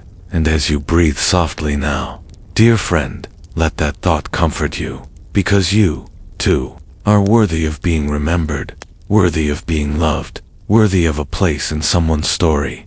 And the days turned warm again, summer rolling over the fields, and Livia and Marcus worked side by side whenever they could, moving stones to repair a garden wall, carrying baskets of herbs, washing linen, each task made lighter because they carried it together. And even when the overseer shouted or threatened, they found strength in glancing toward each other, in remembering their hidden vow, and that strength was unbreakable. And dear friend, I want you to remember that you also carry a strength no one can break, that the love you have known, the dreams you have held, are yours forever, no matter what the world tries to steal. And as the sun set over the villa, turning the sky to gold and rose, Livia whispered a prayer for every child who had been torn away, for every mother who had lost her baby, for every husband or wife separated by cruelty. And in that prayer was a power deeper than Rome could measure, a power that still reaches through time to hold you, right here, right now, reminding you that you matter, that your heart deserves rest. And as you close your eyes tonight, dear friend, I will keep telling this story, holding it gently so you can sleep, knowing that love, however small, however hidden, is always worth the fight, and always worth remembering. Summer burned on, the sun rising each day to bake the dusty roads and shimmering rooftops of the villa, until the air itself felt heavy with heat, and the slaves moved more slowly, their limbs aching from the endless labor. But even as their bodies struggled, Livia and Marcus found strength in their quiet promise. That secret marriage which had outlived so many trials, so many fears. And as they worked side by side, or stole moments in the shade of the olive tree, they reminded each other that love, even hidden, was still theirs. And dear friend, as you breathe gently now, I hope you hold that truth too, because no matter what burdens you carry, your heart belongs to you alone, and no one can take it from you. And so the rhythm of their days continued, each sunrise bringing a new set of tasks, each sunset bringing a small relief. And in those fading evenings, they would whisper to one another about dreams of freedom, of running away, of building a small home where no master could command their steps. And these dreams were fragile, but real, giving them the courage to face another dawn. And the younger women of the household had started coming to Livia more and more, asking her how to keep hope alive, how to keep a secret wedding hidden, and she would show them, with a gentle smile, how to tie a blessing into a scrap of cloth, how to fold a prayer into the hem of a tunic, how to carve a single tiny letter that meant love. And these lessons traveled from heart to heart, quiet as the wind. And soon it felt as if the entire slave quarter had become a hidden sanctuary, a place where the empire's laws could not fully reach. And as the overseer grew more irritable from the heat, shouting more often, swinging his staff with less patience, Livia and Marcus kept their heads down, their words careful, their glances quick. But still they did not surrender their vow. And dear friend, let that kind of courage settle into you now, because you, too, have faced storms, and still you breathe, still you stand, and that is a triumph. And the summer dragged on, bringing rumors of drought and higher taxes, of soldiers coming to collect grain for distant campaigns, and the master grew worried, walking the halls at night, counting his coins, scolding the steward for every lost scrap, and this worry made him harsher toward his slaves, taking away even small privileges, tightening their rations, making the days even harder. But through all of it, the tiny flame of hidden weddings kept glowing, because love is the one gift Rome could never fully control. And one evening, after a day so hot it felt like fire itself, Livia and Marcus slipped away to their olive tree and renewed their vows again, speaking them in whispers, barely louder than the breeze, promising that no matter what happened, they would stay true. And dear friend, as you rest tonight, let that promise soothe you, because you, too, are worthy of loyalty, worthy of a gentle word, worthy of someone who stands beside you through every trial. And as the days passed, children began to learn these blessings, reciting them in soft voices as they fell asleep, holding on to small tokens their parents had made. And even though their tiny hands were already claimed by the master's ledger, their hearts stayed free, and that freedom gave their parents a reason to keep going. And soon, more stories came of secret unions, a boy who had escaped the mines and returned to his love, a woman who had saved a single coin for years to buy a token for her hidden husband. And these stories wove through the villa like threads of gold, glinting in the harsh light, refusing to break. And as you breathe softly, now, let those threads wrap around you too, a kind of quiet armor against the world, because you are worthy of peace, worthy of dreams, worthy of being remembered. And as harvest time approached again, the fields needed every hand, and the slaves were driven harder than ever. But the secret, marriages grew stronger too, each couple holding on more fiercely, because they had seen how hope could outlast even the worst cruelty. And as the grain was gathered and stacked in heavy jars, Livia found moments to slip tiny knots of blessing into the bundles, so that anyone who touched them might feel, just for a moment, a sense of gentleness, a reminder of something better. And Marcus helped the boys move stones for new pathways, teaching them songs that might remind them of their mothers if they were ever taken away. And in these small lessons was a power Rome could never measure, because a name remembered, a song remembered, is a kind of freedom that cannot be bought or sold. And dear friend, as you rest, know that your own memories are a treasure, a living proof that you matter, and no empire, no master, no hardship can truly steal that. And as the nights grew cooler again, and the first hint of autumn crept into the air, Livia and Marcus sat together once more beneath their tree, watching the stars begin to return in greater numbers. And they wondered if their ancestors looked down on them, sending strength, sending courage. And in that thought was a comfort deeper than words. And dear friend, I hope you feel that comfort, too, because you are part of a long line of people who have loved, who have survived, who have dreamed, and that makes you worthy of gentleness tonight. And as the slaves laid down to sleep after their labors, there were still lullabies drifting through the halls, tiny children singing words they barely understood but which carried power all the same. And those lullabies were like a soft wind, promising that peace could still be found, even in chains. And so, dear friend, as you breathe slower now, let my words be your lullaby too, carrying you gently into dreams, because you deserve to rest. You deserve to sleep without fear. You deserve to feel loved, just as Livia and Marcus did, under a Roman sky so many years ago, refusing to let any law destroy their vow. As autumn began to dress the fields in softer gold and cooler winds drifted through the olive groves, a hush of change settled over the villa.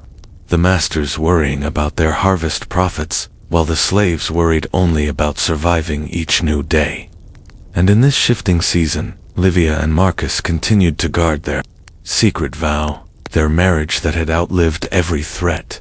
And though their bodies grew tired from endless work, their spirits clung to the quiet truth that they still belonged to each other. And dear friend, as you listen now, I hope that sense of belonging brings you peace, because you, too, deserve to feel held and valued, no matter how heavy your day has been. And in the evenings, after carrying heavy bundles of wheat, Livia would gather with the other women in a quiet corner of the kitchen, telling them small blessings for the coming cold, showing them how to sew protective knots into their children's winter cloaks, and each stitch was a prayer, each knot a rebellion against the emptiness that Rome tried to force on them.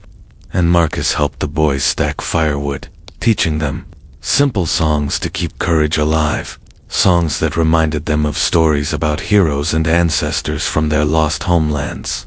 And these songs gave them a strength no overseer could see, a quiet power that made them stand a little taller, even under the harshest punishments. And dear friend, as you breathe calmly now, I want you to feel that same strength in your own bones, to know that you are made of stories, and those stories make you powerful. And as the air turned sharp with coming winter, the villa grew tense, with masters fretting over the cost of grain, fearful of thieves. And that fear trickled down as harsher commands, quicker tempers, stricter watches on the slave quarters.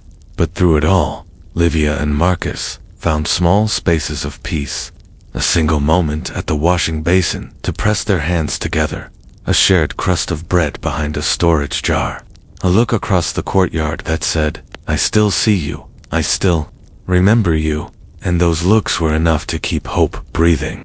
Because sometimes hope needs only the smallest flame, and at night, under blankets too thin for the chill, Livia and Marcus would lie close, whispering about the children they still dreamed of, about names they would give, about blessings they would pass on. And though the reality was cruel that any child would be claimed as the master's property, they still dared to plan. Because to plan is to hope, and hope is stronger than chains. And dear friend, let that hope ease your mind tonight, because you, too, can carry a dream even when the world tries to crush it, and that dream will give you light. And the other couples around them learned from their courage, coming to Livia quietly to ask her to bless their own secret weddings, and she would do it gladly, weaving the same words her grandmother once spoke, telling them to trust their hearts, even when no law would. And soon the tiny hidden community grew, a family built not on blood, but on love. And this family was stronger than anything Rome could write on a scroll. And as you lie still now, dear friend, breathe in that idea, that you can make family wherever love lives, and you deserve that warmth. And through the harvest festivals, when the masters celebrated with rich foods and loud music, the slaves served them in silence, moving around them like ghosts, yet holding their own secrets close, glancing to one another in quiet understanding. For no matter how the masters laughed, they would never truly own what lived in the hearts of those they claimed to possess. And in that defiance was a quiet song, and Livia sometimes hummed it while sweeping the courtyard, a lullaby so soft the wind almost swallowed it. And that lullaby reminded her that even if her children never knew freedom, they would still know her love, and that would be enough. And Marcus, watching her from across the yard, would smile at her courage, gathering it like warmth against the coming winter. And dear friend, as you listen, know that courage looks just like that, sometimes small, ordinary, quiet, but enough to keep breathing. And you, too, have courage in you, even if you can barely feel it now. And the days moved on, the air growing colder, the fields turning brown and resting after the harvest. And Livia and Marcus took a night to renew their vows again, meeting by their olive tree under a new moon, its darkness sheltering them like a blanket. And there, they whispered their promises again, and each word felt stronger than ever, because they had made it through so many seasons already, and they believed they could make it through many more. And as you breathe slower now, dear friend, let that promise soothe you too, because you have made it through many seasons in your life, and you are still here, and that is a kind of miracle. And as the wind rattled the branches above them, Livia took Marcus's hands and thanked him for seeing her, for respecting her, for loving her, even when everything tried to tear them apart. And Marcus told her she was his light in every darkness, and that nothing would ever change that. And these words were their shelter, their strength, their reason to keep going. And dear friend, as you let your eyes grow heavy, remember that words have power, and you are worthy of hearing good words, soft words, gentle words, because you deserve them. And I will keep telling you them, night after night, until sleep comes to carry you away to calm dreams, because you are enough, just as Livia and Marcus were enough, even when no one else believed it. And as the olive leaves moved overhead, whispering ancient secrets, they sat together, feeling the earth beneath them, feeling their hearts still beating, still their own, and that was victory enough. The last leaves of autumn began to fall, drifting like golden whispers across the hard-packed earth of the villa, and a chill settled into the stones, reminding everyone that winter was on its way once more. And as the days grew shorter and darker, the burdens placed on the slaves seemed to grow heavier, with the master worrying over money, over taxes, over the endless demands of Rome, taking out his frustrations on those who could not answer back. And yet through all of this, Livia and Marcus kept the promise of their secret marriage alive, tending to it like a fragile flame, protecting it against the winds of cruelty. And dear friend, as you listen tonight, let that image settle inside you, because you, too, can guard a flame in your heart that no one else can touch, and you deserve to keep it burning.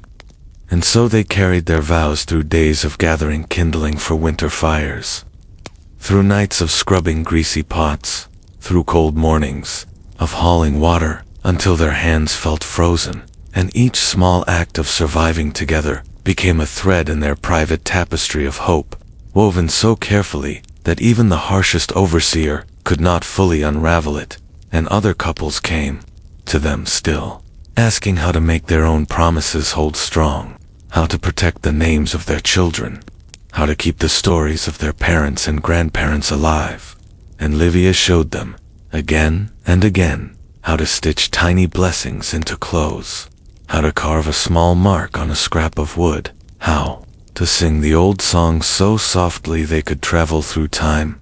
And those songs, dear friend, are like a lullaby for your spirit too, because they remind you that you come from a long line of dreamers and survivors. And as the cold grew sharper, Marcus found ways to slip bits of extra food to the weakest children, telling them they were loved, even if the master never said so.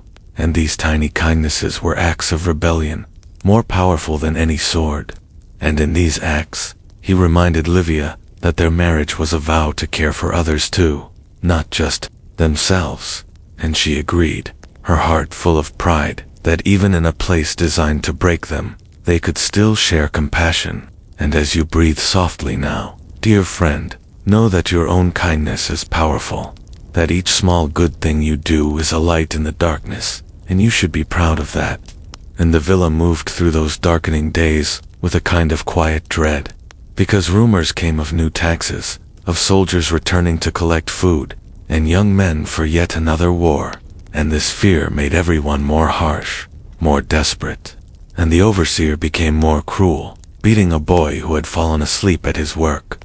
scolding the women for wasting a crumb of bread, and the air felt thick with worry, but in secret, Livia and Marcus still found moments to smile, to share a whispered word of courage, to remember that their hearts belonged to one another and no one else, and that belonging kept them human. And dear friend, I want you to feel that sense of belonging now, to know you have a place where you are accepted, right here, with these calm words meant to ease you into rest. And as the winter settled in fully, snow threatened the villa for the first time in many years, a rare white veil over the roofs, and the children squealed with delight even as their mothers worried about the cold. And Livia taught them how to warm their hands by rubbing them together, how to share body heat, how to wrap a child safely in layers. And Marcus kept the fires burning as best he could, breaking apart even the oldest scraps of wood to keep warmth alive. And this fight for comfort, for simple human dignity, was as sacred to them as any festival, because it meant they could still choose to care, still choose to protect what they loved. And as you breathe more slowly now, let that care settle around you, like a blanket, reminding you that you are worthy of warmth, worthy of gentle rest. And in those cold nights, the slaves gathered in the corners of the kitchen after the master had gone to bed, sharing stories of better times, remembering the lands their parents had come from. And they sang lullabies in soft voices, lullabies that seemed to float above the fear, making something beautiful, even in the harshest place. And these songs were gifts, dear friend, gifts that I hope reach you tonight too, carrying you away from worry, carrying you towards sleep. And as the days continued, Livia and Marcus planned to renew their vows once more, wanting to face the cold season with their love firmly in their hearts. So they stood again under their olive tree, even though the branches were bare and the ground hard, and they spoke the same words they had spoken so many times before, promising to stand together, to remember each other, to dream even when dreams seemed foolish. And in those promises was a freedom greater than anything Rome could understand. And dear friend, I wish that freedom for you too, because you deserve to rest without fear, to believe in your own heart. And as you listen, let my words wrap around you like a lullaby, because you are worthy, you are loved, and you are enough.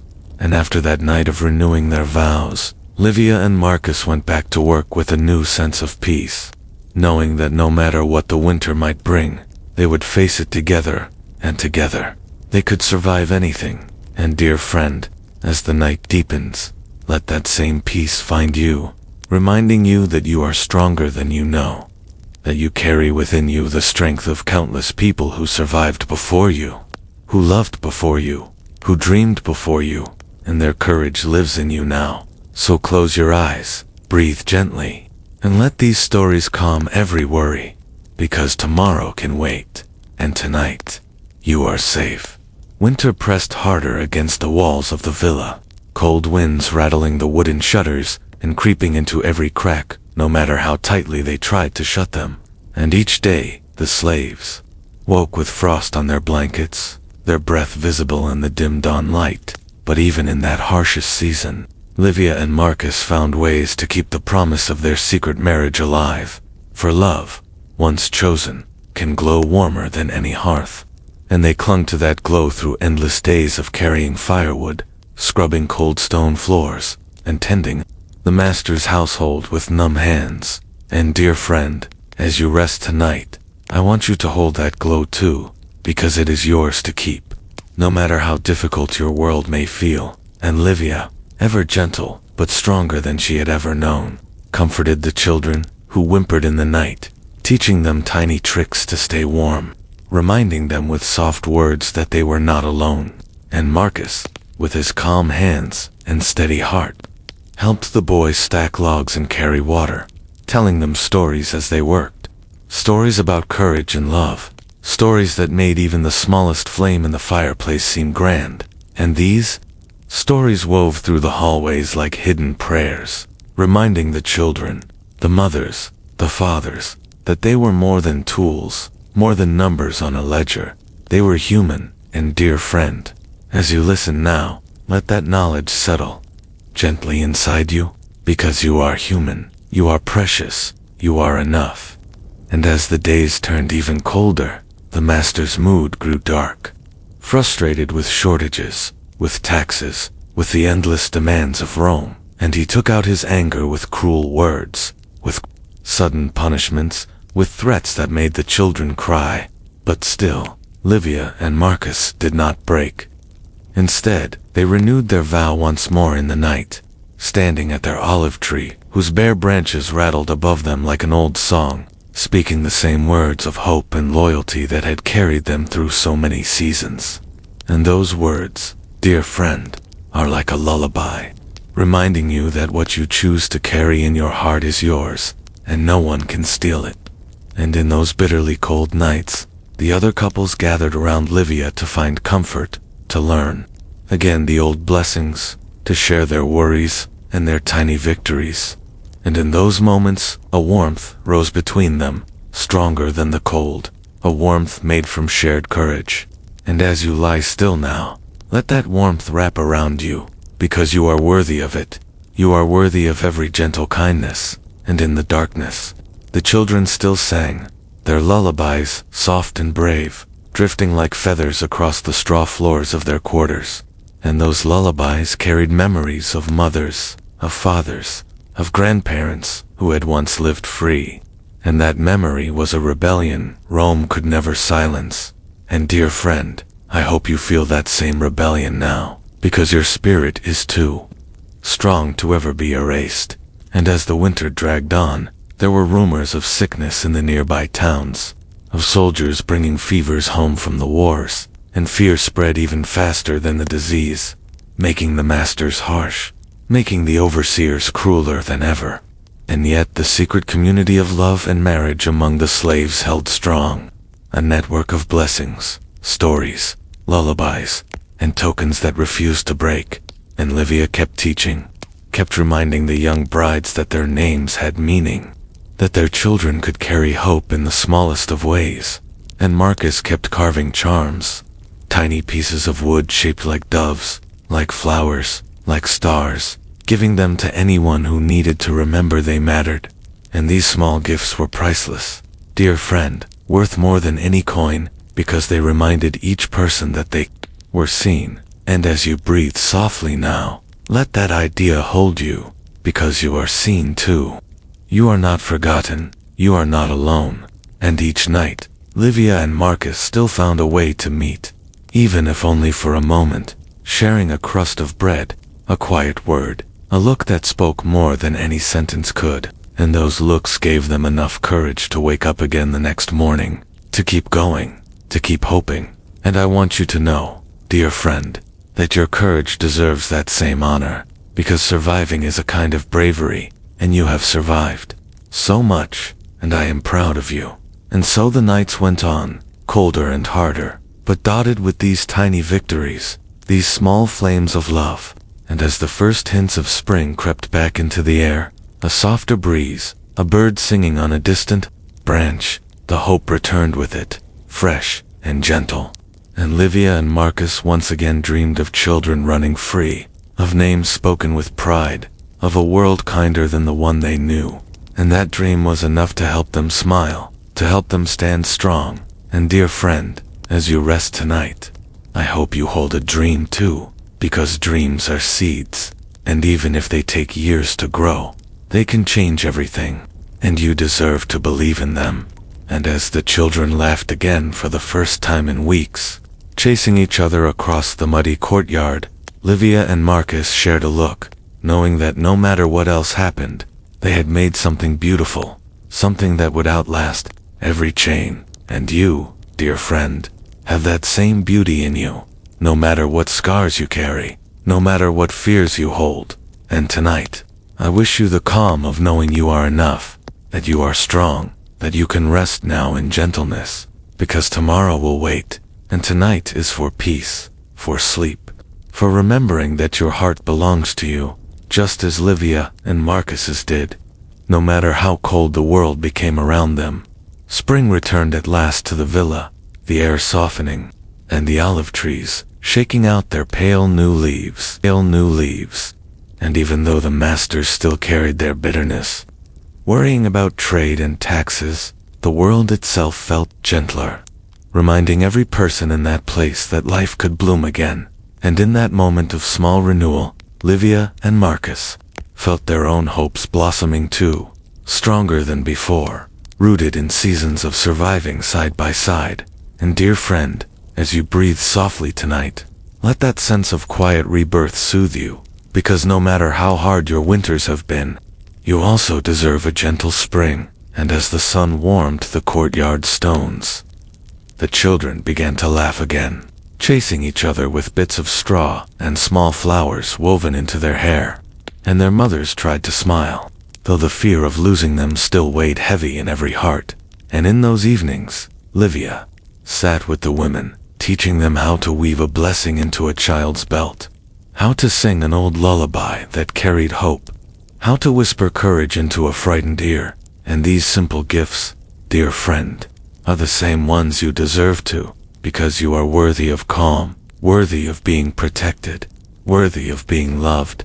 And Marcus, still steady as ever, carved tiny animals for the children, slipping them into little hands with a wink, reminding them they mattered, that their hearts were theirs, even if their bodies belonged to Rome. And these small tokens, worthless to a master, but priceless to a child, gave strength where it was needed most. And as you listen now, I hope you can feel that same strength flowing through you, because you, too, are enough, no matter what burdens you carry. And the days grew longer, the work never lighter, but the quiet network of hidden marriages thrived, woven tighter by every vow renewed, every blessing shared, every secret song passed from mother to child. And in this quiet tapestry of love, Livia and Marcus found their place, anchoring others just by standing strong together. And sometimes they would sneak away to their olive tree again to hold hands. To speak of names, they still hoped to give their children names from faraway villages that no master would ever remember, but that they would keep alive in a child's heartbeat. And in these soft conversations was a rebellion greater than any sword. And dear friend, let that rebellion comfort you, because you are free in your dreams, and no one can steal that freedom. And as the villa bustled with traders arriving, carrying news from the city, rumors of uprisings, of taxes rising, of laws changing, the fear returned like a cold wind, and the overseers watched every glance, every quiet moment, suspecting that somewhere hope might grow too strong to break. And in a way they were right, because hope is stubborn, and love even more so. And the bonds Livia and Marcus had nurtured were now too strong to be undone, and even if someone tried, they could never erase the names whispered in the night, the blessings sewn into thread, the tiny charms hidden in straw beds. And as you breathe more gently now, dear friend, let that knowledge keep you safe, because you have your own hidden charms, your own names, your own memories that make you strong, and they are yours to keep forever. And the days turned warm, the villa's gardens blooming with herbs and flowers that made the air sweet. And for a moment, the world almost seemed gentle. And in that gentle hour, Livia and Marcus gathered their closest friends under the olive tree, holding a quiet ceremony with no one to stop them, promising once again to stand together, to guard each other's spirit, to protect any child that might come. And their friends joined in, speaking blessings, singing old words that had traveled through generations.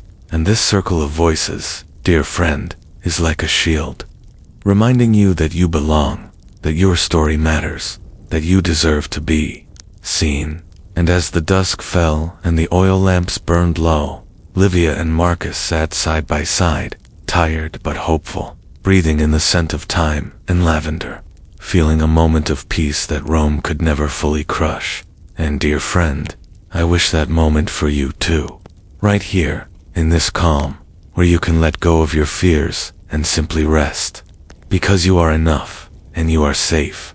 And as the next days brought more work, more orders, more scoldings, the network of secret marriages kept standing, carrying each person through.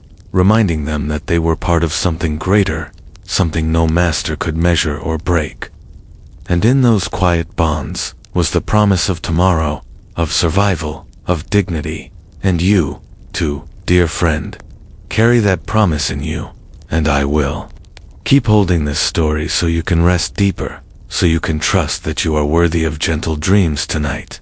And as the stars rose again over the hills beyond Rome, Livia whispered a prayer for every child in the world, for every mother who had ever lost hope, for every father who had to stay silent when he wanted to shout.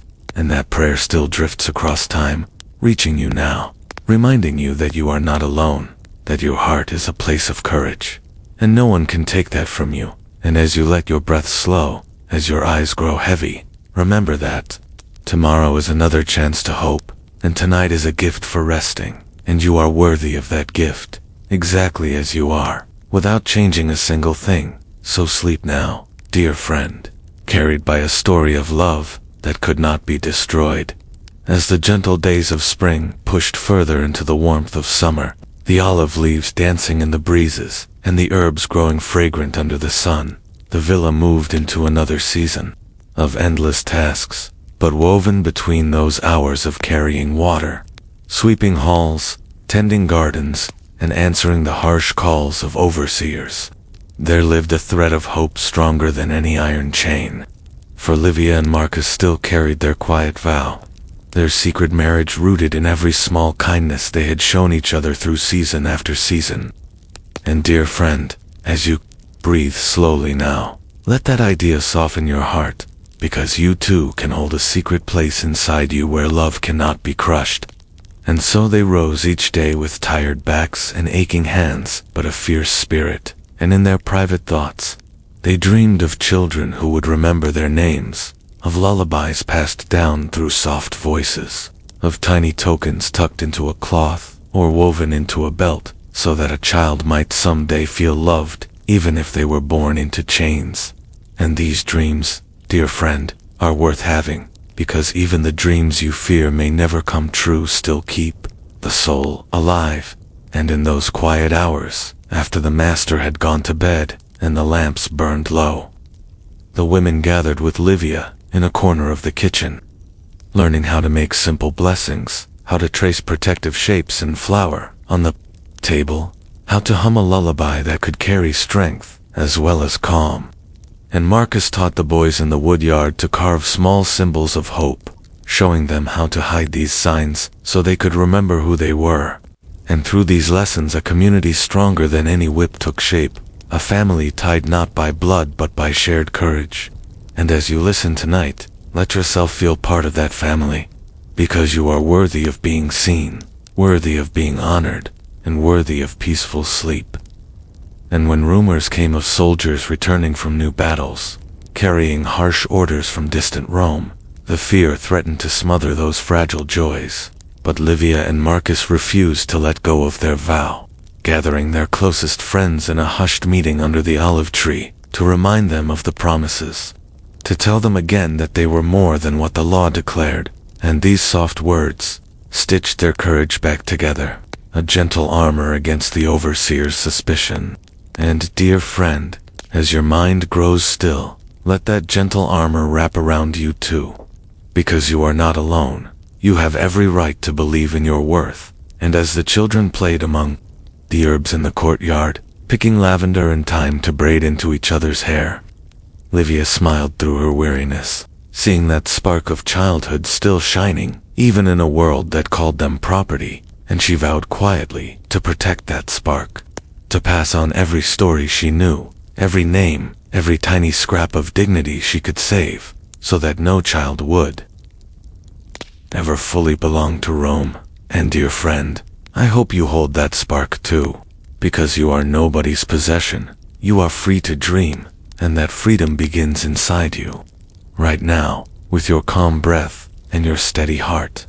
And as the master's worries grew over taxes and harvests, he pressed the overseers to work the slaves harder, driving them to exhaustion. But still, the hidden marriages endured.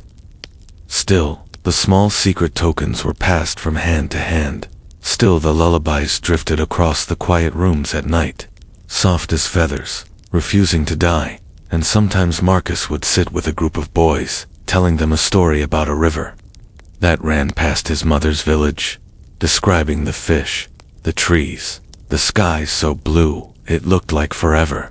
And though those boys had never seen that place, the story made them feel something good, something free, and that was enough to keep hope breathing. And dear friend, as you listen now, remember your own stories, remember even the smallest joys, because they belong to you, and no one can steal them. And as the season grew hotter, the villa rang with complaints of broken tools and short supplies, but through all that hardship, the children still laughed sometimes, still found ways to play, and those bright voices reminded Livia and Marcus that life itself is a kind of rebellion, and they promised each other again, in the hush of evening, to keep that rebellion alive, no matter what. And dear friend, as your eyes grow heavy, know that you, too, are part of that rebellion, simply by surviving, by caring, by hoping. And in the stillness of each night, the quiet community gathered blessings like seeds, planting them in the memories of each other, so that even if Rome took their bodies, it could never claim their hearts. And as the stars turned overhead, Livia whispered another vow, promising to stay true, to keep dreaming, to teach every child she could about the worth of a name. And Marcus squeezed her hand, saying that no empire, no law, no master could break the bond they had chosen for themselves. And dear friend, I want you to hold that truth too, because your heart belongs only to you, and you are enough. You are worthy of rest.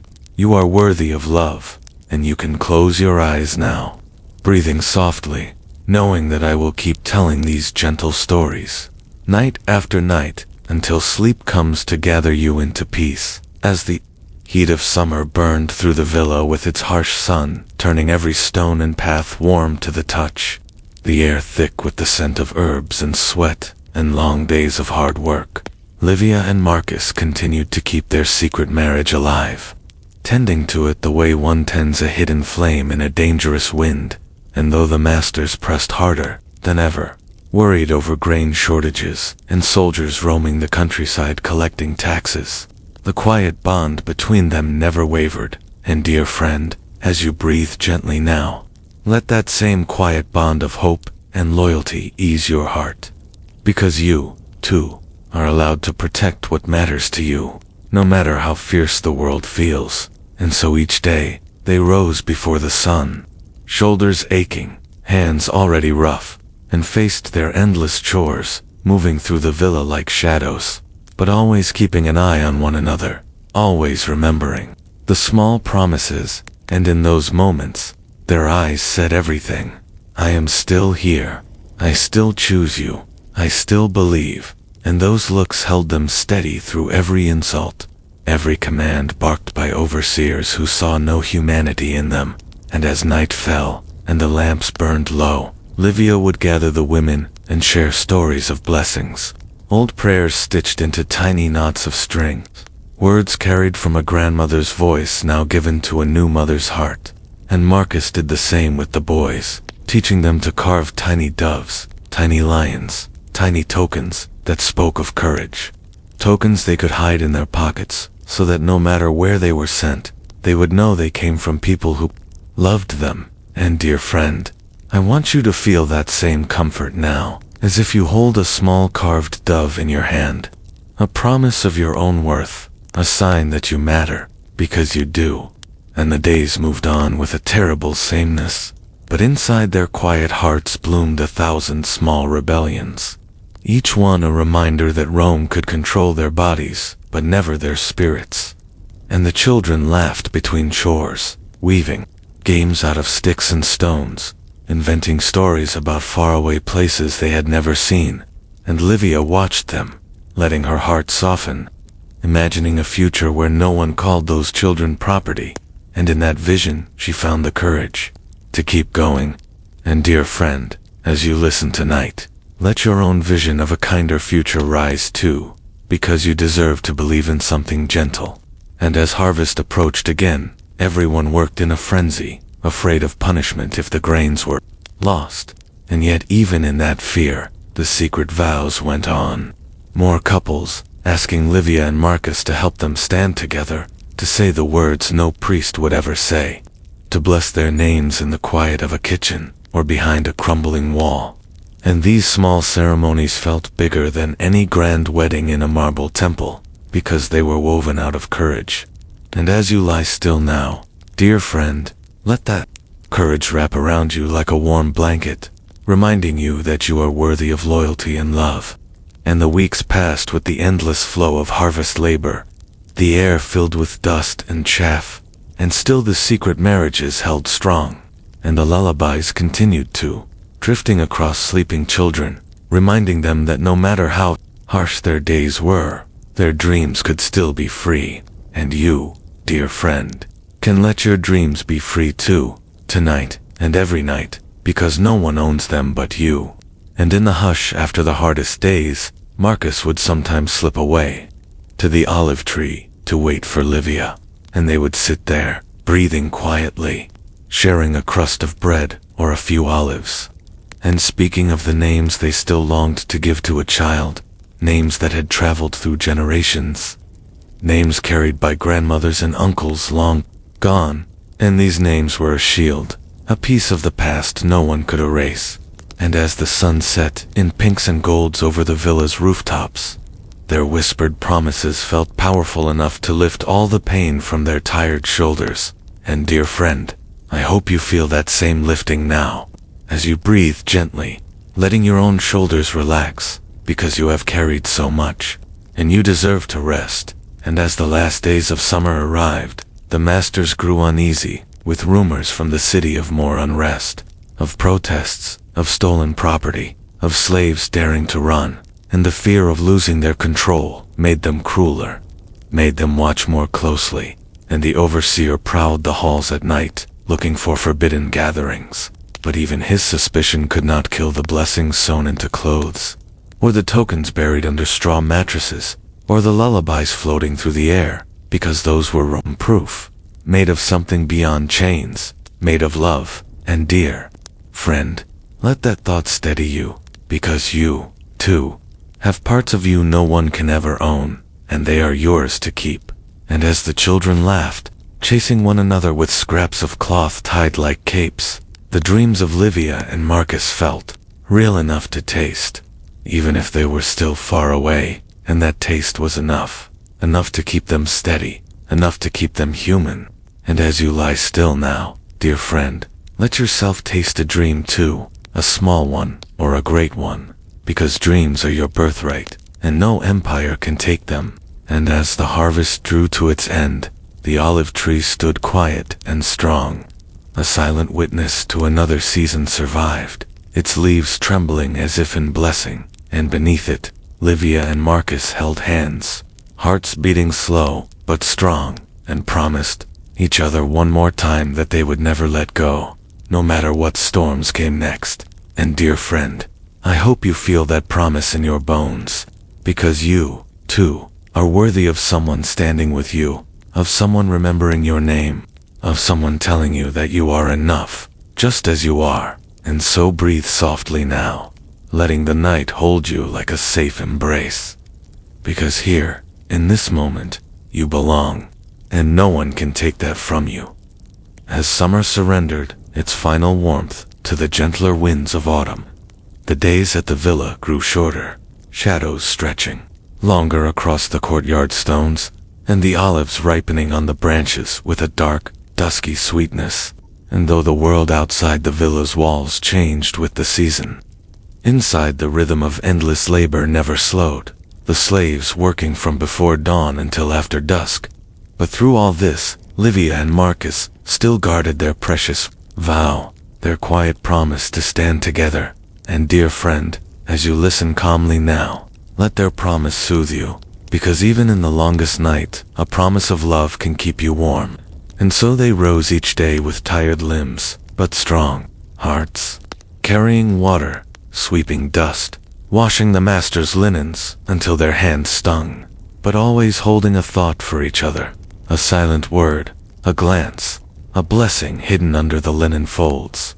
And these tiny signs were as bright to them as any grand ceremony, because they carried the truth of belonging. And that truth was unbreakable. And as the air turned cooler, Livia taught the younger girls how to tie small blessings into their winter cloaks, how to braid knots that could remind them of their worth. And Marcus worked with the boys to carve tokens that showed bravery, tokens they could hide in their tunics as secret guardians. And through these small acts, a whole family of courage grew around them, a family that no chain could break. And dear friend, as you rest tonight, let that sense of family surround you too, because you are never truly alone. You are part of a long human story of survival and hope. And in the evenings, when the masters finished their meals and the household grew quiet, except for the hush of night insects, the community gathered in corners to whisper stories, stories of rivers they once knew, of hills they once climbed, of children's names spoken with pride before Rome claimed them. And those stories were like medicine, easing wounds no ointment could heal. And as you breathe softer now, dear friend, let those stories carry you, because they remind you that who you are cannot be erased. And through the harvest weeks, the olives were gathered in baskets, pressed for oil that would be shipped to faraway places. And the overseer grew harsher with each passing day, worried about theft, about carelessness, about rebellion. And his eyes felt sharp enough to cut. But even his suspicion could not silence the quiet acts of love between Livia and Marcus, or stop the lullabies that the mothers hummed to their children, or the soft prayers that passed from one sleeping mat to another. And dear friend, as you listen now, let those lullabies reach you too, calming your spirit, reminding you that peace is a right, not a reward. And as the days shortened even more, Livia and Marcus planned another small renewal of their vows, wanting to anchor themselves against the coming winter. So they met again under their olive tree, the branches nearly bare, and spoke words that had grown stronger through repetition, words that had survived every fear, every punishment. And as they held hands, they felt the earth beneath them remember too, carrying their story forward. And dear friend, I want you to feel that steadiness now, that grounded strength, because you have also survived so much, and you are still standing, and you are still worthy. And as they returned to their chores, they carried those renewed promises in their hearts, like small lamps, lighting each step. And others saw this light and drew courage from it, asking them for blessings, for advice, for a moment of kindness. And Livia and Marcus never turned them away, because they knew that the greatest freedom they could claim was to keep giving love, even when love was forbidden. And dear friend, let that truth soothe you too, because giving love, even quietly, is an act of rebellion against a cruel world, and you are brave to keep doing it. And so the days passed, with the cool rains returning, the mud thickening in the pathways, and still the children found ways to play. Still the young lovers whispered vows. Still the lullabies drifted through the night. And all of it built a quiet fortress of humanity, stronger than the strongest walls. And Livia and Marcus looked to the coming winter with a hope steadier than fear, because they had each other, and they had a story to pass on. And dear friend, as your eyes grow heavy, let yourself believe in your own story too, because you are enough, and your heart is still your own, and no one can ever truly steal it.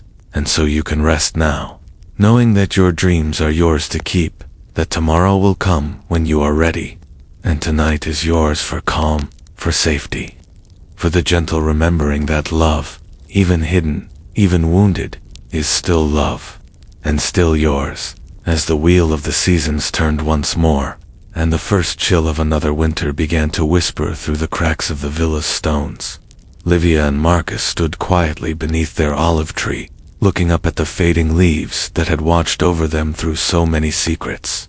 And in that moment, they felt every promise they had ever spoken echo through their hearts, reminding them how far they had come, how bravely they had held each other, and how deeply they had refused to be broken by a world determined to crush them. And dear friend, As you listen tonight, I want you to feel that same gentle pride in yourself, because you, too, have faced storms and still stand, and you are worthy of honoring. And so they renewed their vow, one final time under those branches, not knowing what the next season might bring, but trusting that together they could meet it. And in those simple words was a freedom greater than any empire could imagine. And though the villa still demanded endless labor, scrubbing cold floors, carrying water in the biting wind, tending fires that seemed never to stay lit, the two of them carried a warmth that no chill could steal, and it lit their days from within. And Livia continued to gather the women, teaching them the old blessings, showing them how to stitch a child's name into a tiny piece of cloth so they might carry it always, how to hide a prayer inside a woven belt. And Marcus showed the boys how to carve a bird, a fish, a lion, telling them that courage had many faces, and each face was worth protecting. And these simple acts made a net of hope that caught every wounded heart before it fell. And dear friend, let that net hold you too, because you are precious and you deserve rest. And as the winds grew sharper, word came that Rome's laws might change again, bringing even harsher rules, and the fear spread through the slave quarters, like a cold mist, making voices small, making dreams shrink. But in the quiet corners where lullabies were still sung, the promises Livia and Marcus had sown continued to bloom, reminding every heart that love was a seed no law could uproot. And dear friend, breathe gently now, knowing that no matter what storms come, you carry seeds inside you too, and they will grow when the time is right.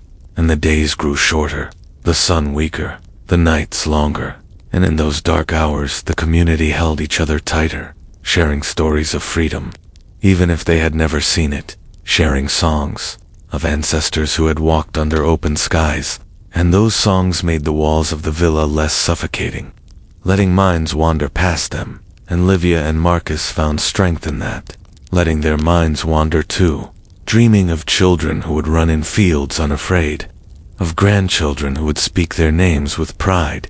And dear friend, let those dreams calm you too, because you are part of the same human hope that no empire can bury. And as winter came fully, with rain hammering the roofs and the earth turning to cold mud, Livia and Marcus worked through every hardship side by side, hands raw, feet numb, but hearts unbroken. And on the hardest nights they would slip to the olive tree, kneel together, and pray softly, not to any god who might look down on them, but to each other, asking for courage, giving gratitude for one more day together, and promising to guard the other's spirit through all things. And in those prayers was a holiness deeper than any marble temple, because it came from a love so true it refused to die. And dear friend, as your eyes grow heavy now, I want you to hold that kind of love for yourself, a gentle, steady love that says you are enough, and worthy, and safe. And as spring waited far ahead in the calendar, Marcus spoke of carving their names into the olive tree itself, so that long after their footsteps were gone, the tree would still remember them. And Livia smiled, saying that trees never forget, that perhaps even the wind would carry their names onward. And dear friend, I will help carry those names too. I will help remember them, so you can sleep tonight, knowing that their courage and yours are connected across time. And in that connection there is peace, a kind of timeless lullaby that no empire can silence. And as the last lamps went out in the villa, leaving only the sound of breathing and the faraway patter of rain, Livia and Marcus closed their eyes, with a calm faith that they would rise again, that their love would rise again, that no matter how many days they were forced to endure, they had already claimed the one freedom that truly mattered, the right to choose each other, again and again, through every hardship. And dear friend, I want you to know you have that same right. To choose kindness for yourself, to choose peace, to choose rest. And as you sink into sleep tonight, let these stories travel with you, reminding you of every small act of bravery you carry, of every name and memory and blessing you guard inside you. And let those blessings feel warm against the night air, because you have survived so much, and you are still worthy of calm, of dreams, of tomorrow's quiet sunrise. And as you breathe softly one last time before sleep takes you, remember that you are loved, that you are never alone, that you are safe, and that every hidden wedding, every secret lullaby, every whispered vow was proof that even the smallest, quietest love can change the world, and so can yours. And now, dear friend, rest, knowing this story will watch over you through the night like the olive tree itself, strong, silent, and true, and true.